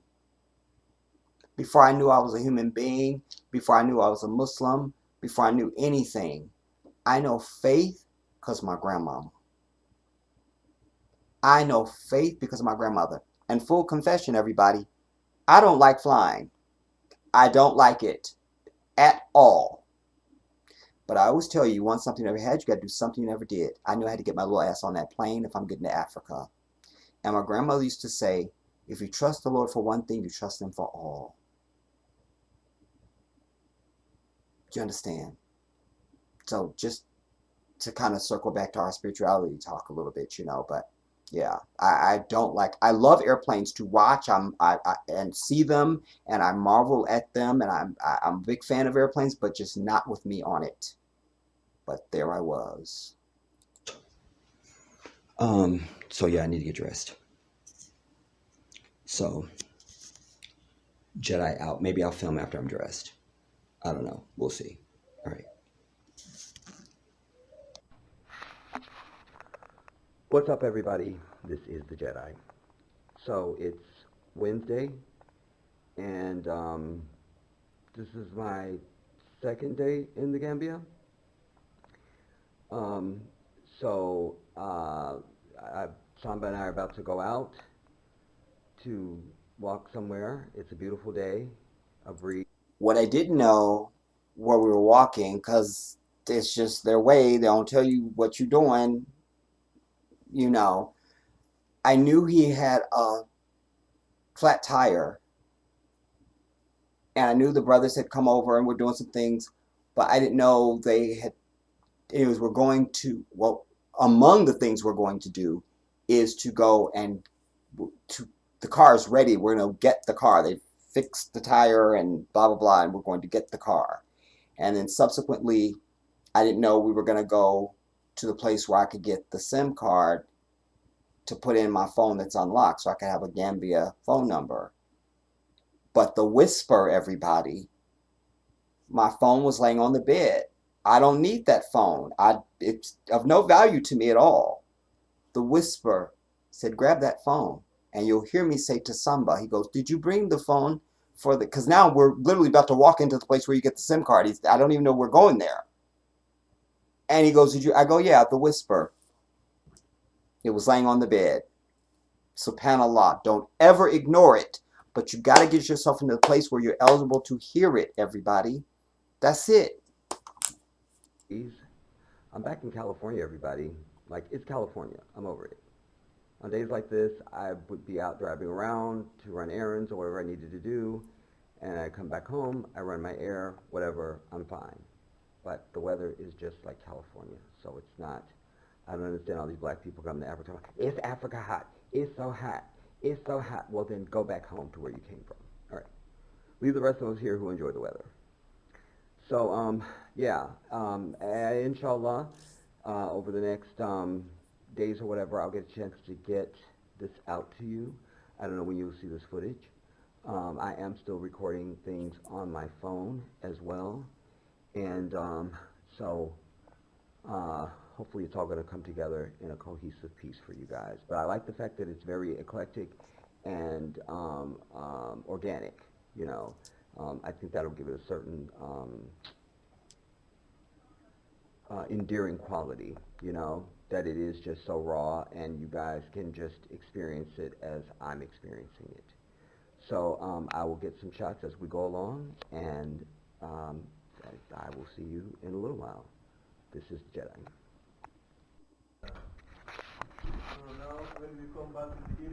Now I'm outside. This is the same day, that whole thing.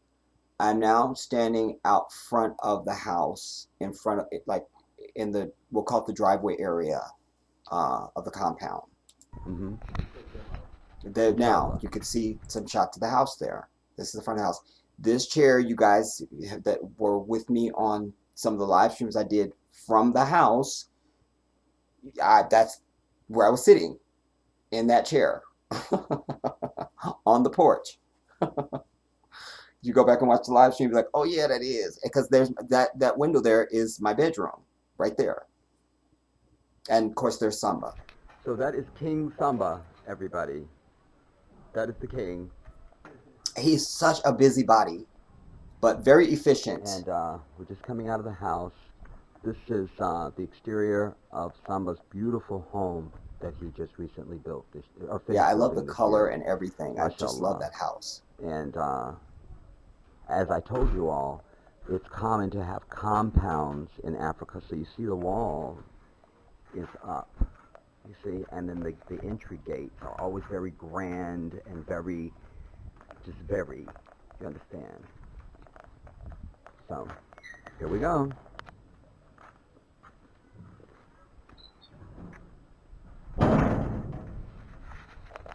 What about sunrise? What about rain? What about all the things that you said we were to gain? What about flowering fields? Is there a time? What about all the things that you said was yours and mine? Did you ever stop to notice all the children dead from war? And did you ever stop to notice this crying earth is weeping shores?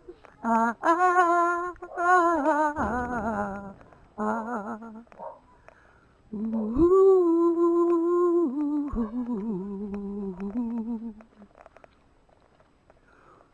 What have we done to the world? Look what we've done. What about all the peace that you pledged your only son? Okay, that's all I can give y'all right now. You understand? You have to pay for the rest. You feel me? That's $100 an hour. Send it on your Cash App. You feel me? Right now. Anyways, this is where we're walking, everybody. And we're just off the main road. So let's disperse this idea that Africa has no roads. Just like in America, we have side roads and what do you call those? Easements, you know, things like that. So let's all settle down.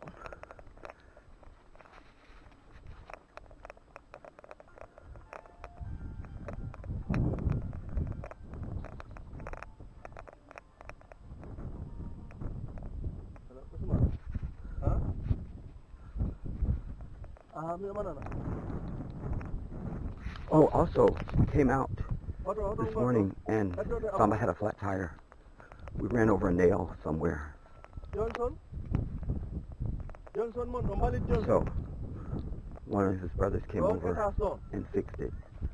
But he had to take the car to get that fixed, because they also had to go and changed it too. So he took that and the spare. Now, I'm saying that he's on the phone or doing his thing, but I'm saying that on camera. I don't know we're actually walking to go get the car. I don't know that. That one fixed. Inshallah.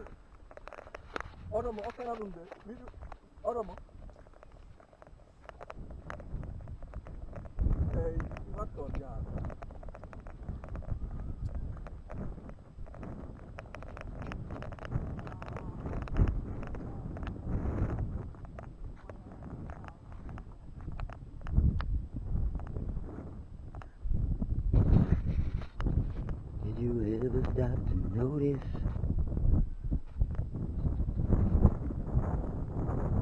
He's on his phone and stuff.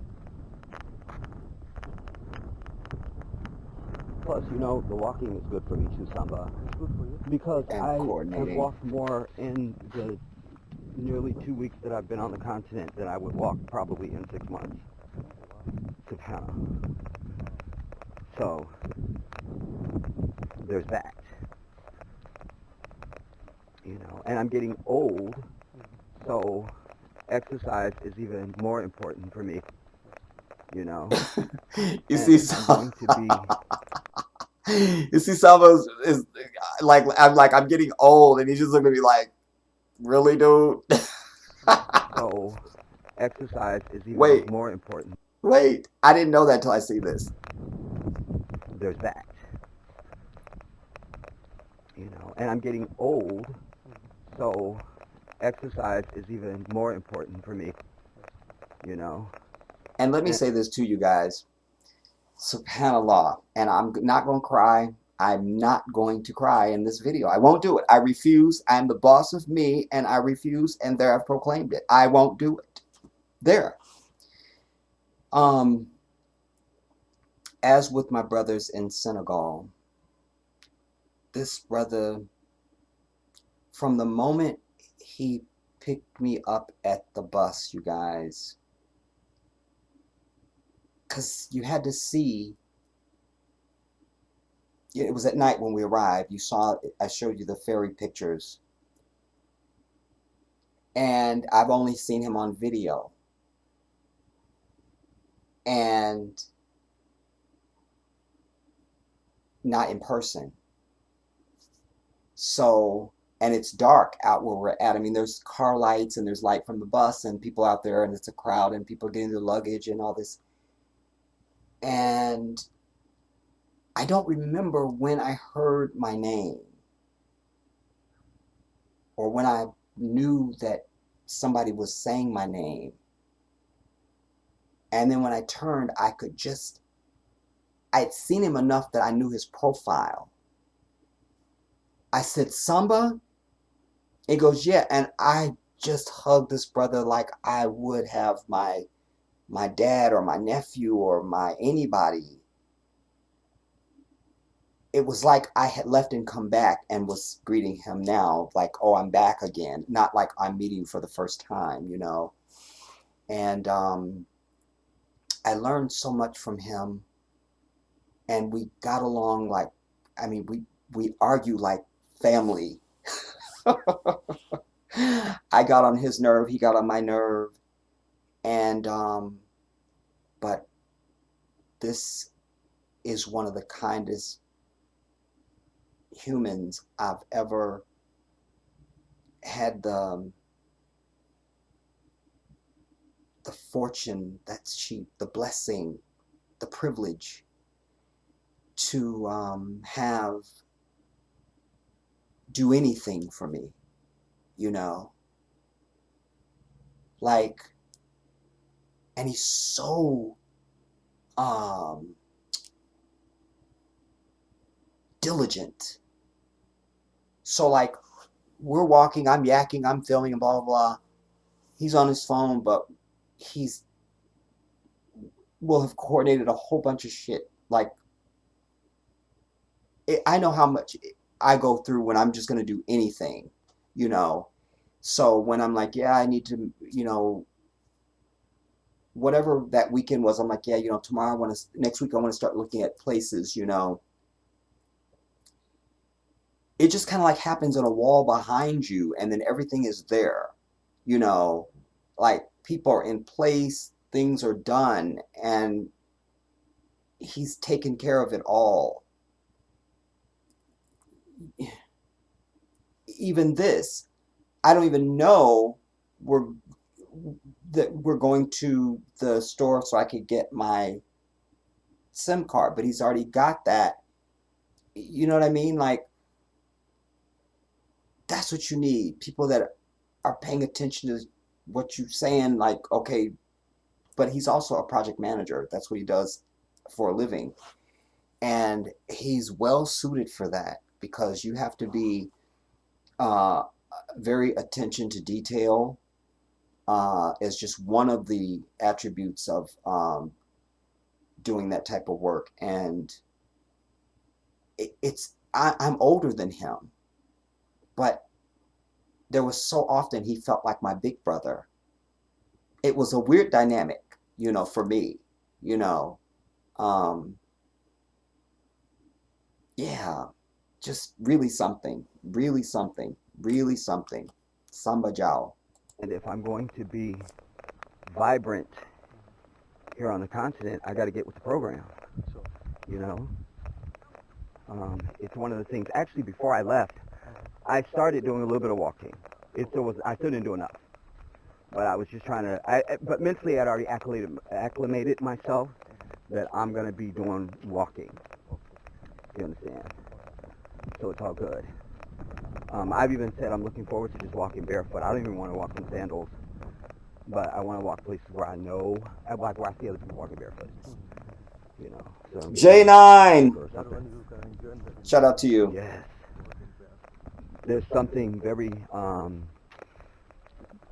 centered and connected about walking on the earth and just the bare feet that Allah gave us. You know, there's an energy that is transferred between the human and the earth. That's true. That's true, everybody. You know, we're electrical beings. You know, when I fell 4 stories and crushed my heels, when I hit that ground, I saw the blue flash, that electrical blue flash. We're electric. And there's something to be said for walking barefoot on the earth. You know, whenever I was at Samba's at the compound, I was totally barefooted, you know, but once I leave there, then I'll have on my sandals. But that rubber between us and the earth is not a good thing, you know. And if you live someplace where you know you can walk barefoot without, you know, cutting yourself or something like that, start doing that. Start doing that. Start doing it today. Start doing it. Start doing it. So these won't just be words. You will go, oh, I totally get it. You know, we're not meant to wear shoes.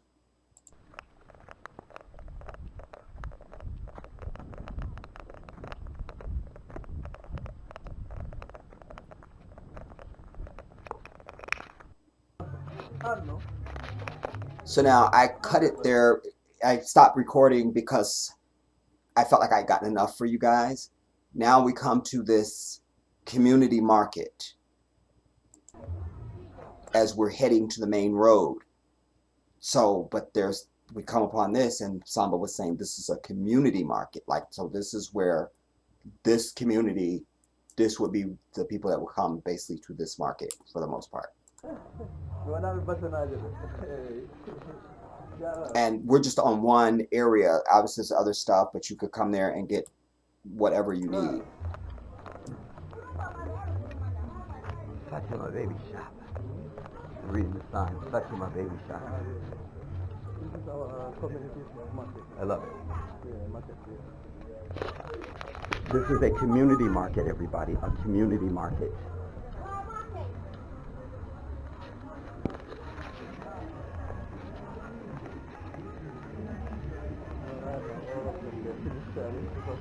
They used to come early to sell for breakfast and lunch. Yeah. Ladies are parking. They are selling vegetables and other stuff in the market there. Yes. But they close. Okay.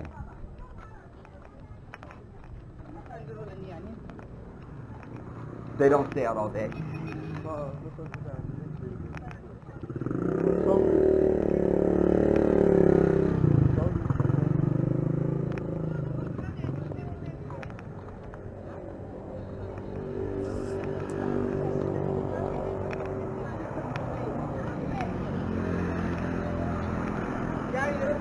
Now, we get up to the main road, and then now in Ghana, they have what's known as trotro, which is basically a minivan. Just a van. Somebody's just got them a van, and you just flag it down. It'd be a rack of people in it and on it. You just get you a spot wherever you can and go to wherever you take it as far as you're trying to go. And it was a great experience. Oh man, I loved it. We're packed in there like sardines. It's fantastic. I love it. And then all along the road, you see people, no matter what time of day or night, women, men, children, groups, it doesn't matter. You see them, they'll just kind of wave, like I'm not standing so you can't see it, but they have this gesture they do, and that just lets you know they need a ride, if somebody could possibly just pick them up. Wallahi, there was a couple times when traffic is moving slow in different areas. I didn't realize that other people had gotten in the back of the car, because they're speaking in Wolof. He doesn't communicate it to me. I don't know that. I just hear Wolof happening. And at some point you just tune it out because you don't know it. But literally I turn around, there's people in the car. I'm like, when did they get in the car? Like, what happened? What? It's common to do that. One day, there's this one, it's a major school. I remember it's a major school. I can't remember if it's an Islamic school or not, but anyways, there was some young school kids that had just gotten into the back of the car. That would never happen here, because oh my God, kids are getting into the car with two men. Oh my God, quick alert, the press. No, these kids, they got in, they're in their school uniforms, everything. When we got to where they needed to get out, they got out, and it was bye-bye. That's it, So you're not gonna have no problem getting around. You can get anywhere you need to get, and then of course there's the taxis are plentiful. If you bold enough to ride on a motorcycle, they will pick you up too. Not interested in that. I'm good. So I don't know, but that's what we ended. So when this thing came up, at least I had some context, because I knew that goes on in Ghana with the trotro.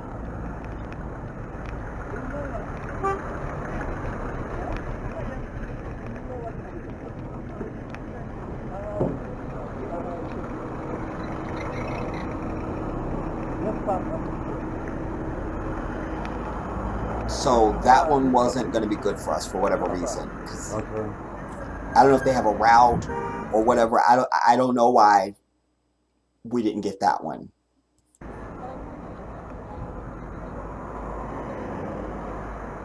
Maybe they weren't far enough or something. I don't know. Could have been the price. I don't know. They're not expensive.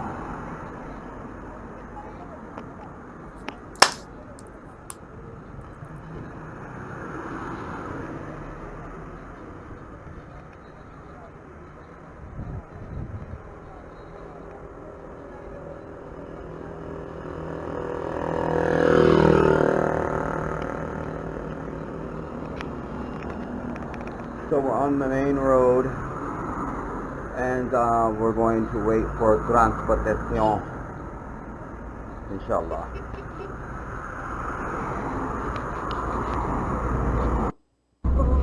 Now, we're on it. We're sitting in the seat. It's like a long seat.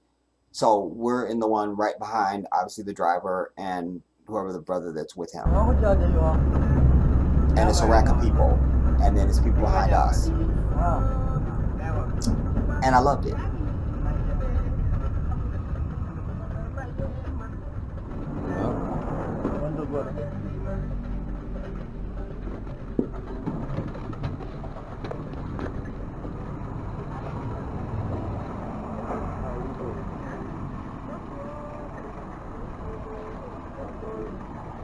Oh, okay, we got off so somebody else could get off, and then we got back on. Okay.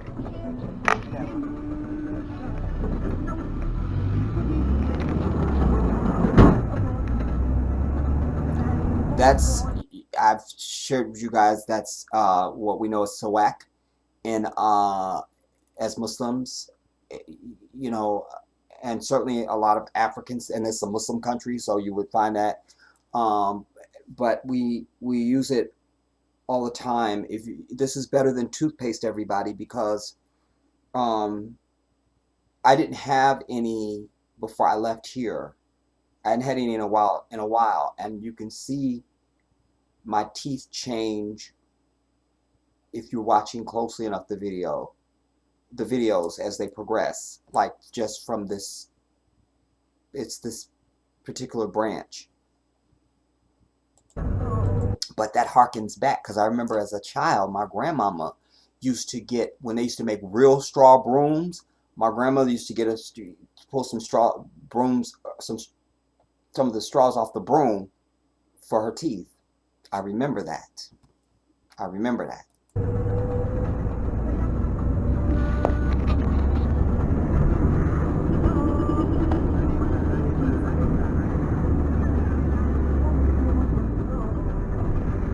Beautiful, beautiful country. Beautiful. Perfect weather. Perfect, perfect, perfect.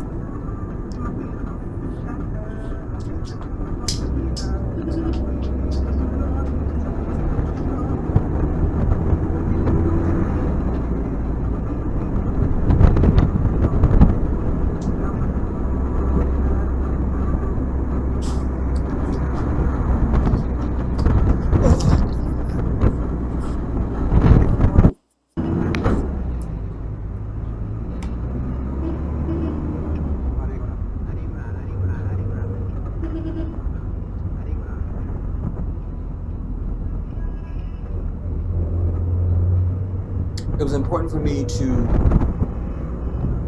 film that, like, because I've said to you guys forever before I left here, ever, years going back, I was like, I gotta film everything, so you have a sense of what the day-to-day is. Like, I was sick and tired of people like, okay guys, we're gonna go to so-and-so, so-and-so. Next thing that they're filming, they're there. Well, how'd you get there? What'd you do? You know, so this is that. You saw us leave the house. You saw the walk to the main road. You see us catch this. You see where we're going. You see what the atmosphere is, so that you feel like you're in this trotro with us now. What does it feel like? What? That's why I exist.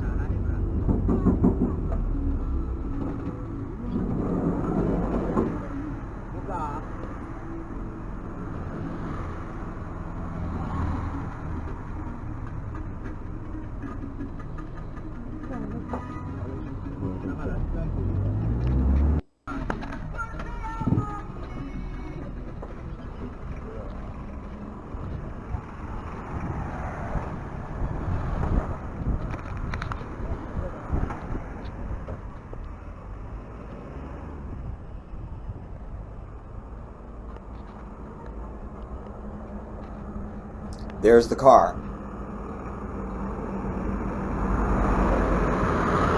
This is the moment that I realized, oh, we're here to get the car.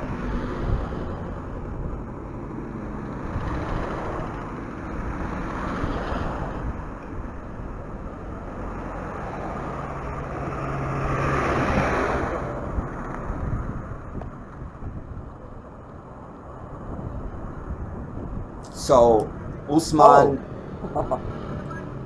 and some of the other brothers had taken the car. It's done. It's all happening behind the scenes. You don't even know, and poof, it's done. Oh. You see, That's your car. that's when I went, oh, that's the car. Like, that's when I'm finding out, oh, that's what we're doing.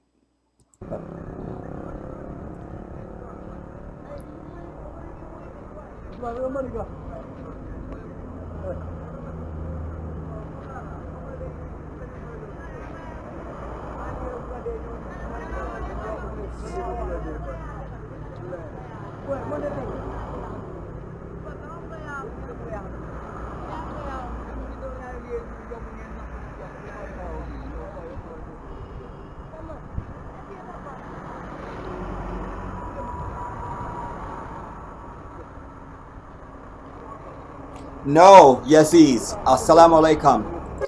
No. We'll talk about Bully. Bully was a dead end for me. A dead end. Rahim of Allah, but dead end. He was way too busy the day that we spoke and was immediately handing me off to somebody else. Nah. Appreciate you all. Allahu Akbar. And all of that. Jazakallah khair. But nah. Bully. I never met him. I never saw him. Or as Trump would say, I don't think I ever met him. I don't think I ever knew him. I never saw him. I never saw him. I never met him. I think he was a total disaster. And nobody's worked with him even. And nobody talks about it.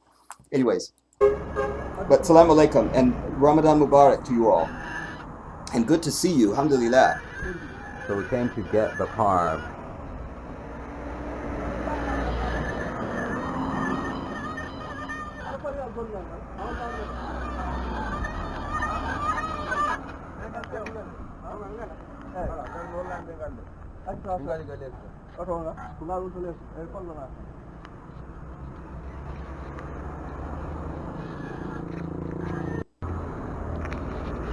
I have to be quick on the draw, y'all.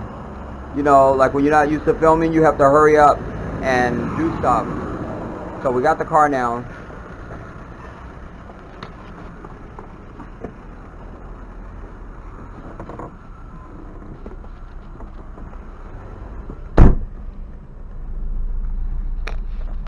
You see? Hasta la pasta. You saw the entire sequence. You saw me get ready at the house. You saw us leave the house.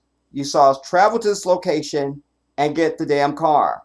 This is what I need people to be showing. Do you understand what I'm telling you? This is what we all need. You understand?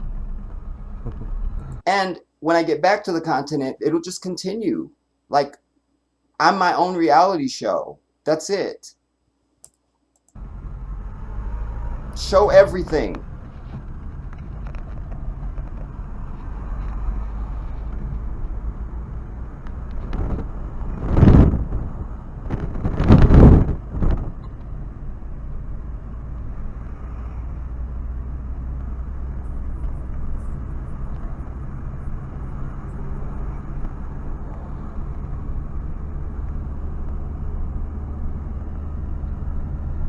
I loved it, Yeses. Loved it. Loved it, loved it, loved it. And can't wait to get back. I found a place and all of that. Sadly, I had to come back to this asshole of Satan. But I'm more powerful now. I'm more powerful. You know? Because now there's no more mystery. And I step with a sure foot. So, yeah, I love the Gambia. I love it. I love it. And I'm loving just what I saw of it. I didn't see the entire country. You feel me? So it can only get better, you know, like I'm good. I'm good. I'm good. Dad, I'm thinking come not a call, so I'm not getting up in the anyway, that's a man. Thank you, son. Like, hand, that's a man. Yeah, and you step on the call like you have this. Yeah, that's it, Righteous. No, me put allow. Don't I do it? They have what happened when they have. Yeah, Gambia is for me. It's for me.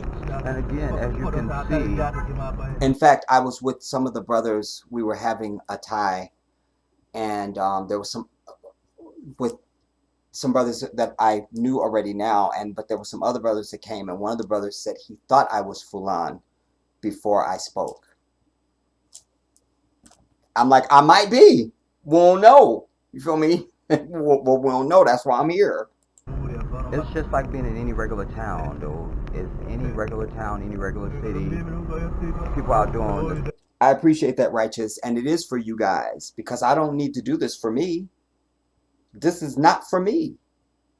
I want to be very clear about that. I don't need to film me for me, my life. I only did this for y'all. And sometimes it was a burden because I'm like, oh, snap, wait, I got to film.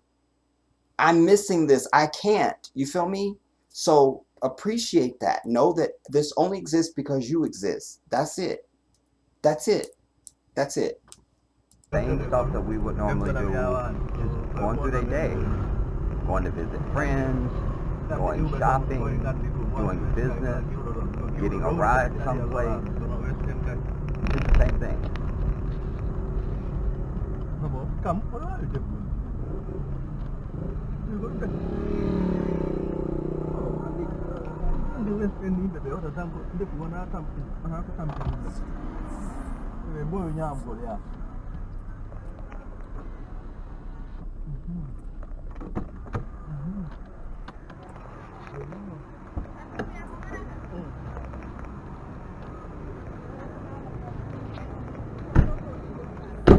And by the way, Yesis, my brothers that I was with in Senegal, they were Jola. And this brother is Fulani.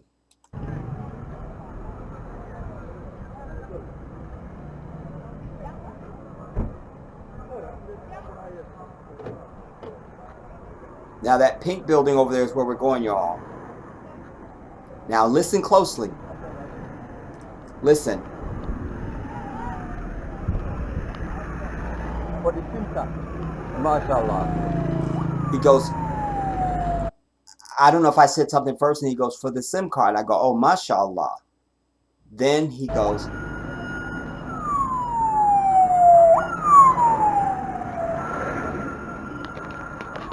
I need to try to get a SIM card for my phone that's unlocked.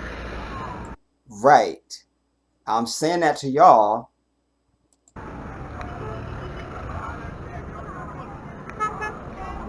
Because I think now I do understand that's what this place is. That's why we're going there.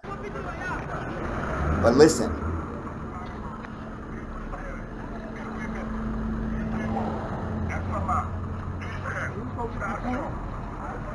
Are you with the phone? Huh? The mobile phone? Do you come with it? I brought it. Do you have the mobile phone? Do you have it with you? And I go, I brought it. Listen now. The whisper. The whisper. The whisper. It was laying on the bed. The whisper said, get it. Boom. It's never wrong, everybody. I didn't know where we were going from Adam. You feel me? No clue. And now we're about to, and he said, do you have the mobile phone? I'm like, yeah, the whisper told me to get it off the bed. The whisper. Don't ignore it. And by the way, it cost me nothing. Like, I thought I was going to have to pay money, but you don't do that. To use it, then you pay. But they just put the thing in there and you're on your way. Bye-bye. go use your phone. Uh,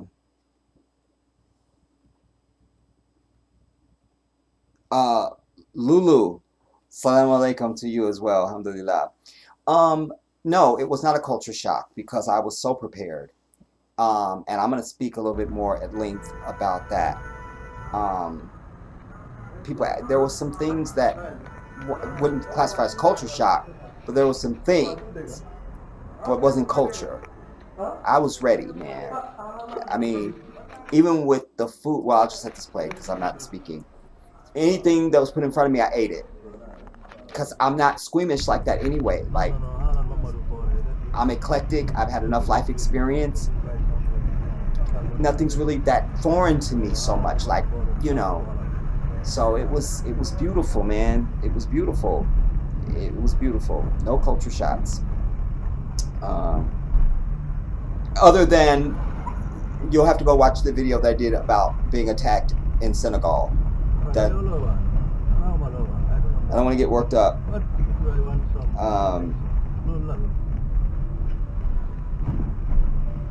Thank you, San. Guess these I inspired to place the spirit within. Inspire that which energizes the spirit. You got to do the dissertation on that for me.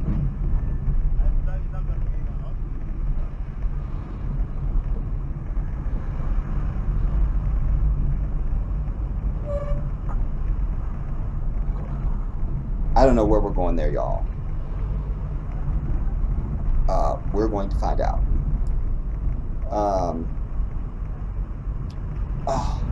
The food was everything. In fact, I have, as I go on with the series, you'll see still shots and pictures and stuff that I took of different dishes. Some you have to see some of the live streams too, because some of it is on live stream. My thing was, especially when I was in, well, I should say it started in Senegal, because my brothers, one of the wives, Fatima, it was her apartment where we would eat our meals if we weren't out someplace eating. And I'm just like, how is she fixing all this food for all these people 3 times a day? Because y'all know breakfast is a big feast, lunch is a feast, dinner is a feast. So it's like, I was tired for her. Like, I wanted to lay down for her and rest. Just thinking about the work that it was. The meals are so complete. As their mannequin in a black African country, people, but there it is. Wait, you need to hear that, y'all. That's comedy. I mean, it's so complete. Like, the vegetables are cut up, the stuff is done, the meat, the fish, the everything, and it just, I mean, it just appears in front of you. But I know it didn't just appear. I know it's work that went behind that. I love the chakli. That was fantastic. Everything was fantastic. So I don't want to start even sectioning out what was really amazing, because everything was really amazing. Like, I didn't have no food that I was like, oh, that wasn't really it. Everything was good. Wallah. Everything. My only issue was, especially with Samba, he wants me to eat every time. I don't eat like that. I don't care if I'm in America, if I'm in Iceland, if I'm in the North Arctic patch. Me, the Jedi, Abdullah, I eat like a bird. I just do. I can't eat 3 big meals a day. Plus, I come from America. Black folks, y'all know, once we eat, we got the itis. We ready to lay down right now. We can't do shit else. You feel me? It's over. So that was the only thing that was too much of it, you know. It's just too much, you know. For me, it was just too much food. I can't eat like that. I won't ever eat like that in my life. It won't happen. It was just not sure why they have white devils as their mannequin in a black African country, people, but there it is. Right, white mannequins. But the food was delicious. I'm saying, yeah, I had no brown marker though, but a brown marker though, but y'all didn't have it though. No. There's no unsafety. Who asked that? Righteous. No. And men, women, and children walk the street in Senegal and in Gambia all hours of the night. There's groups of boys, groups of men, there's women. You would never be accosted. Nothing. There's no bad kids vandalizing. There's no curfew. Like, it's just you. There's no unsafety at all. Nowhere. No unsafety. No feelings of unsafety. No, absolutely not. And if there was, I would totally tell you. No, you have. There's. No, I mean, this is the place where you're unsafe. I'm unsafe sitting right here on my couch. I'm unsafe. I'm not feeling safe. You understand? Um.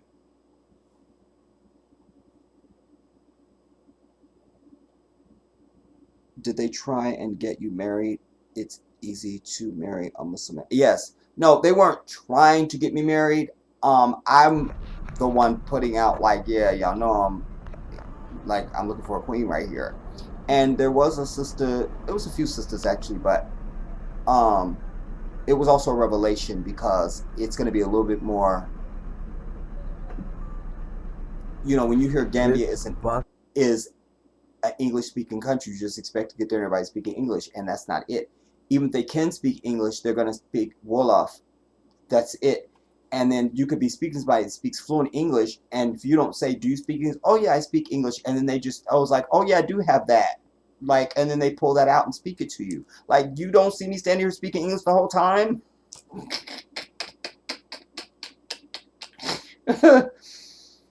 So I say that to say I definitely got to have a woman that can speak English well. It can't just be words. She's got to really have irony and humor with English, because I got to be understood.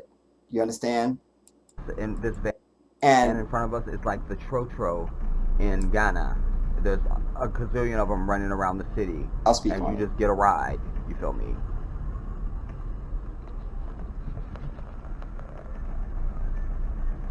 No, I never felt Like all of unwelcome. those right there.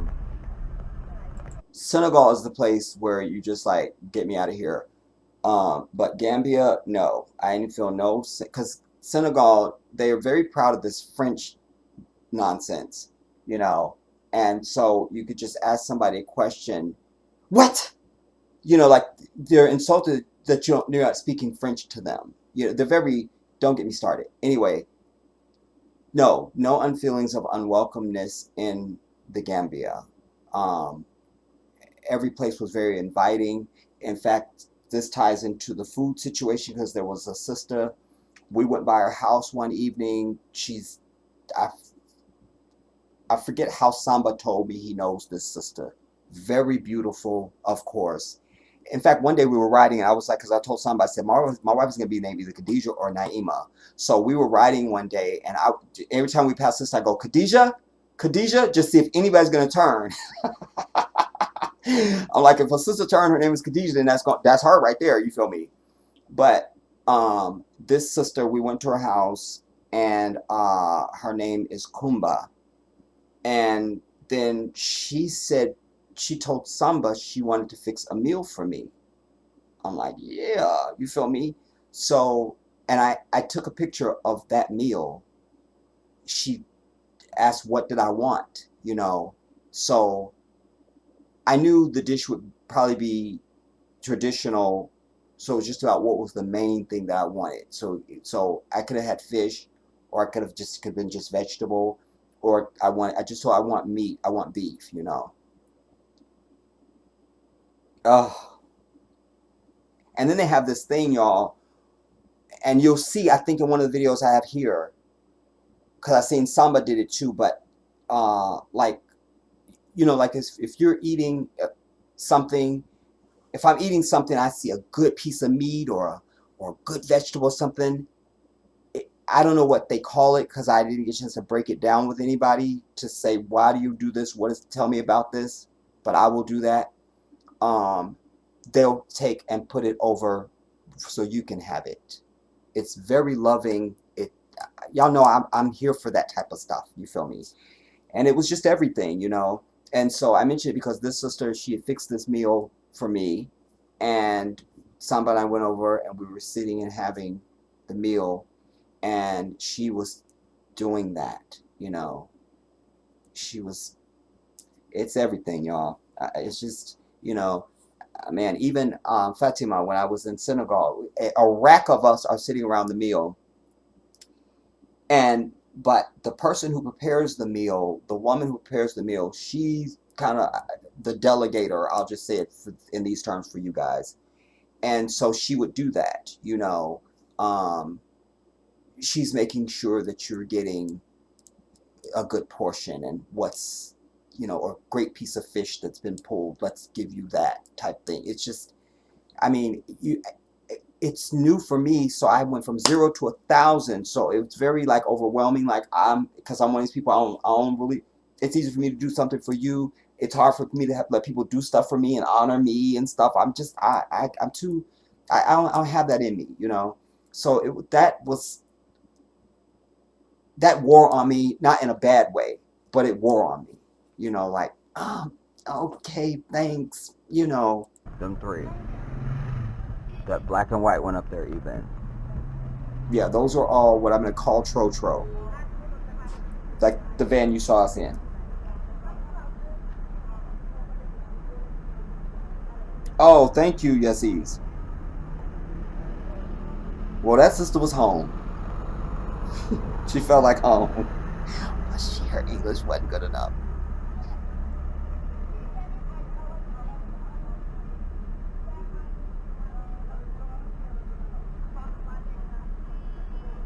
Thank When you see you. little boys like this and groups of kids out and about, and there's no worry that the police are gonna roll up on them and want their ID Right. and all this, they just get to be children, you know? Yeah. They no unruly children. No, nobody just buck wilding. It was just, and you're gonna see too. There was this one young brother that came up to us. We were at the beach. The only hustle he had was a toenail clipper, and he was just trying to make some money, and he came up and was offering to clip our toenails, which I don't need my toenails clipped. I keep them clipped. But I didn't know because they were speaking in Wolof. And this is why I got to learn Wolof, so that if I'm with somebody who speaks English, I'll translate everything to you in real time as it's happening, so you don't miss nothing. This is an example, because I didn't know until the brother had walked away what had happened. I would have just gave him money because I respected the hustle. That was his hustle. Young kid, that's all he had.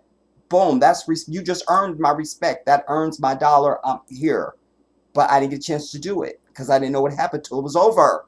I'm over it. Kids, man.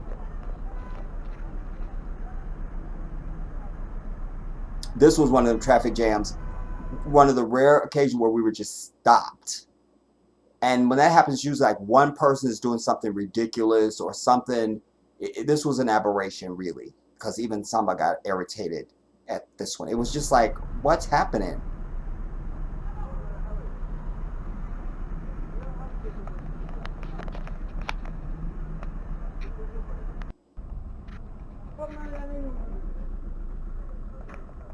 Also, any place you go, you can pray.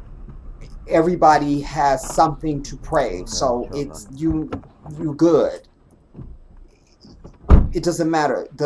A convenience store, anything. It doesn't matter. There's a place to pray. Period. Love that. Love that. Loved it. Loved it. Loved it. Yaziz, that's I think where we get the main thing, they guys, give is people are just chilling, man. Daddy the big piece of meat. You feel me? Like how your mama would save the best for, honking the horns, or the older ones. And so this echoes to that. It looks busy, and it is, but the people are just calm. Ain't nobody really tripping. Okay, Cheryl, I see you back. Dude. You feel me? It's laid back. I don't know what I'm saying there. It's just laid back. Oh, it's laid back. It's just laid back. Yep.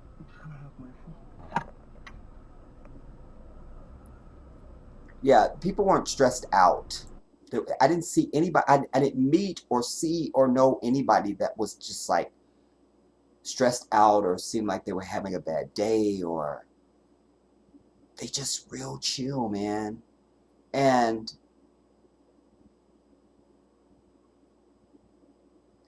I just, I think I'm about to go up here and see if this is a store. right, because I wanted something cold to drink. The doors are open right there. Yes. Can you step down because it's hot? Sure, sure.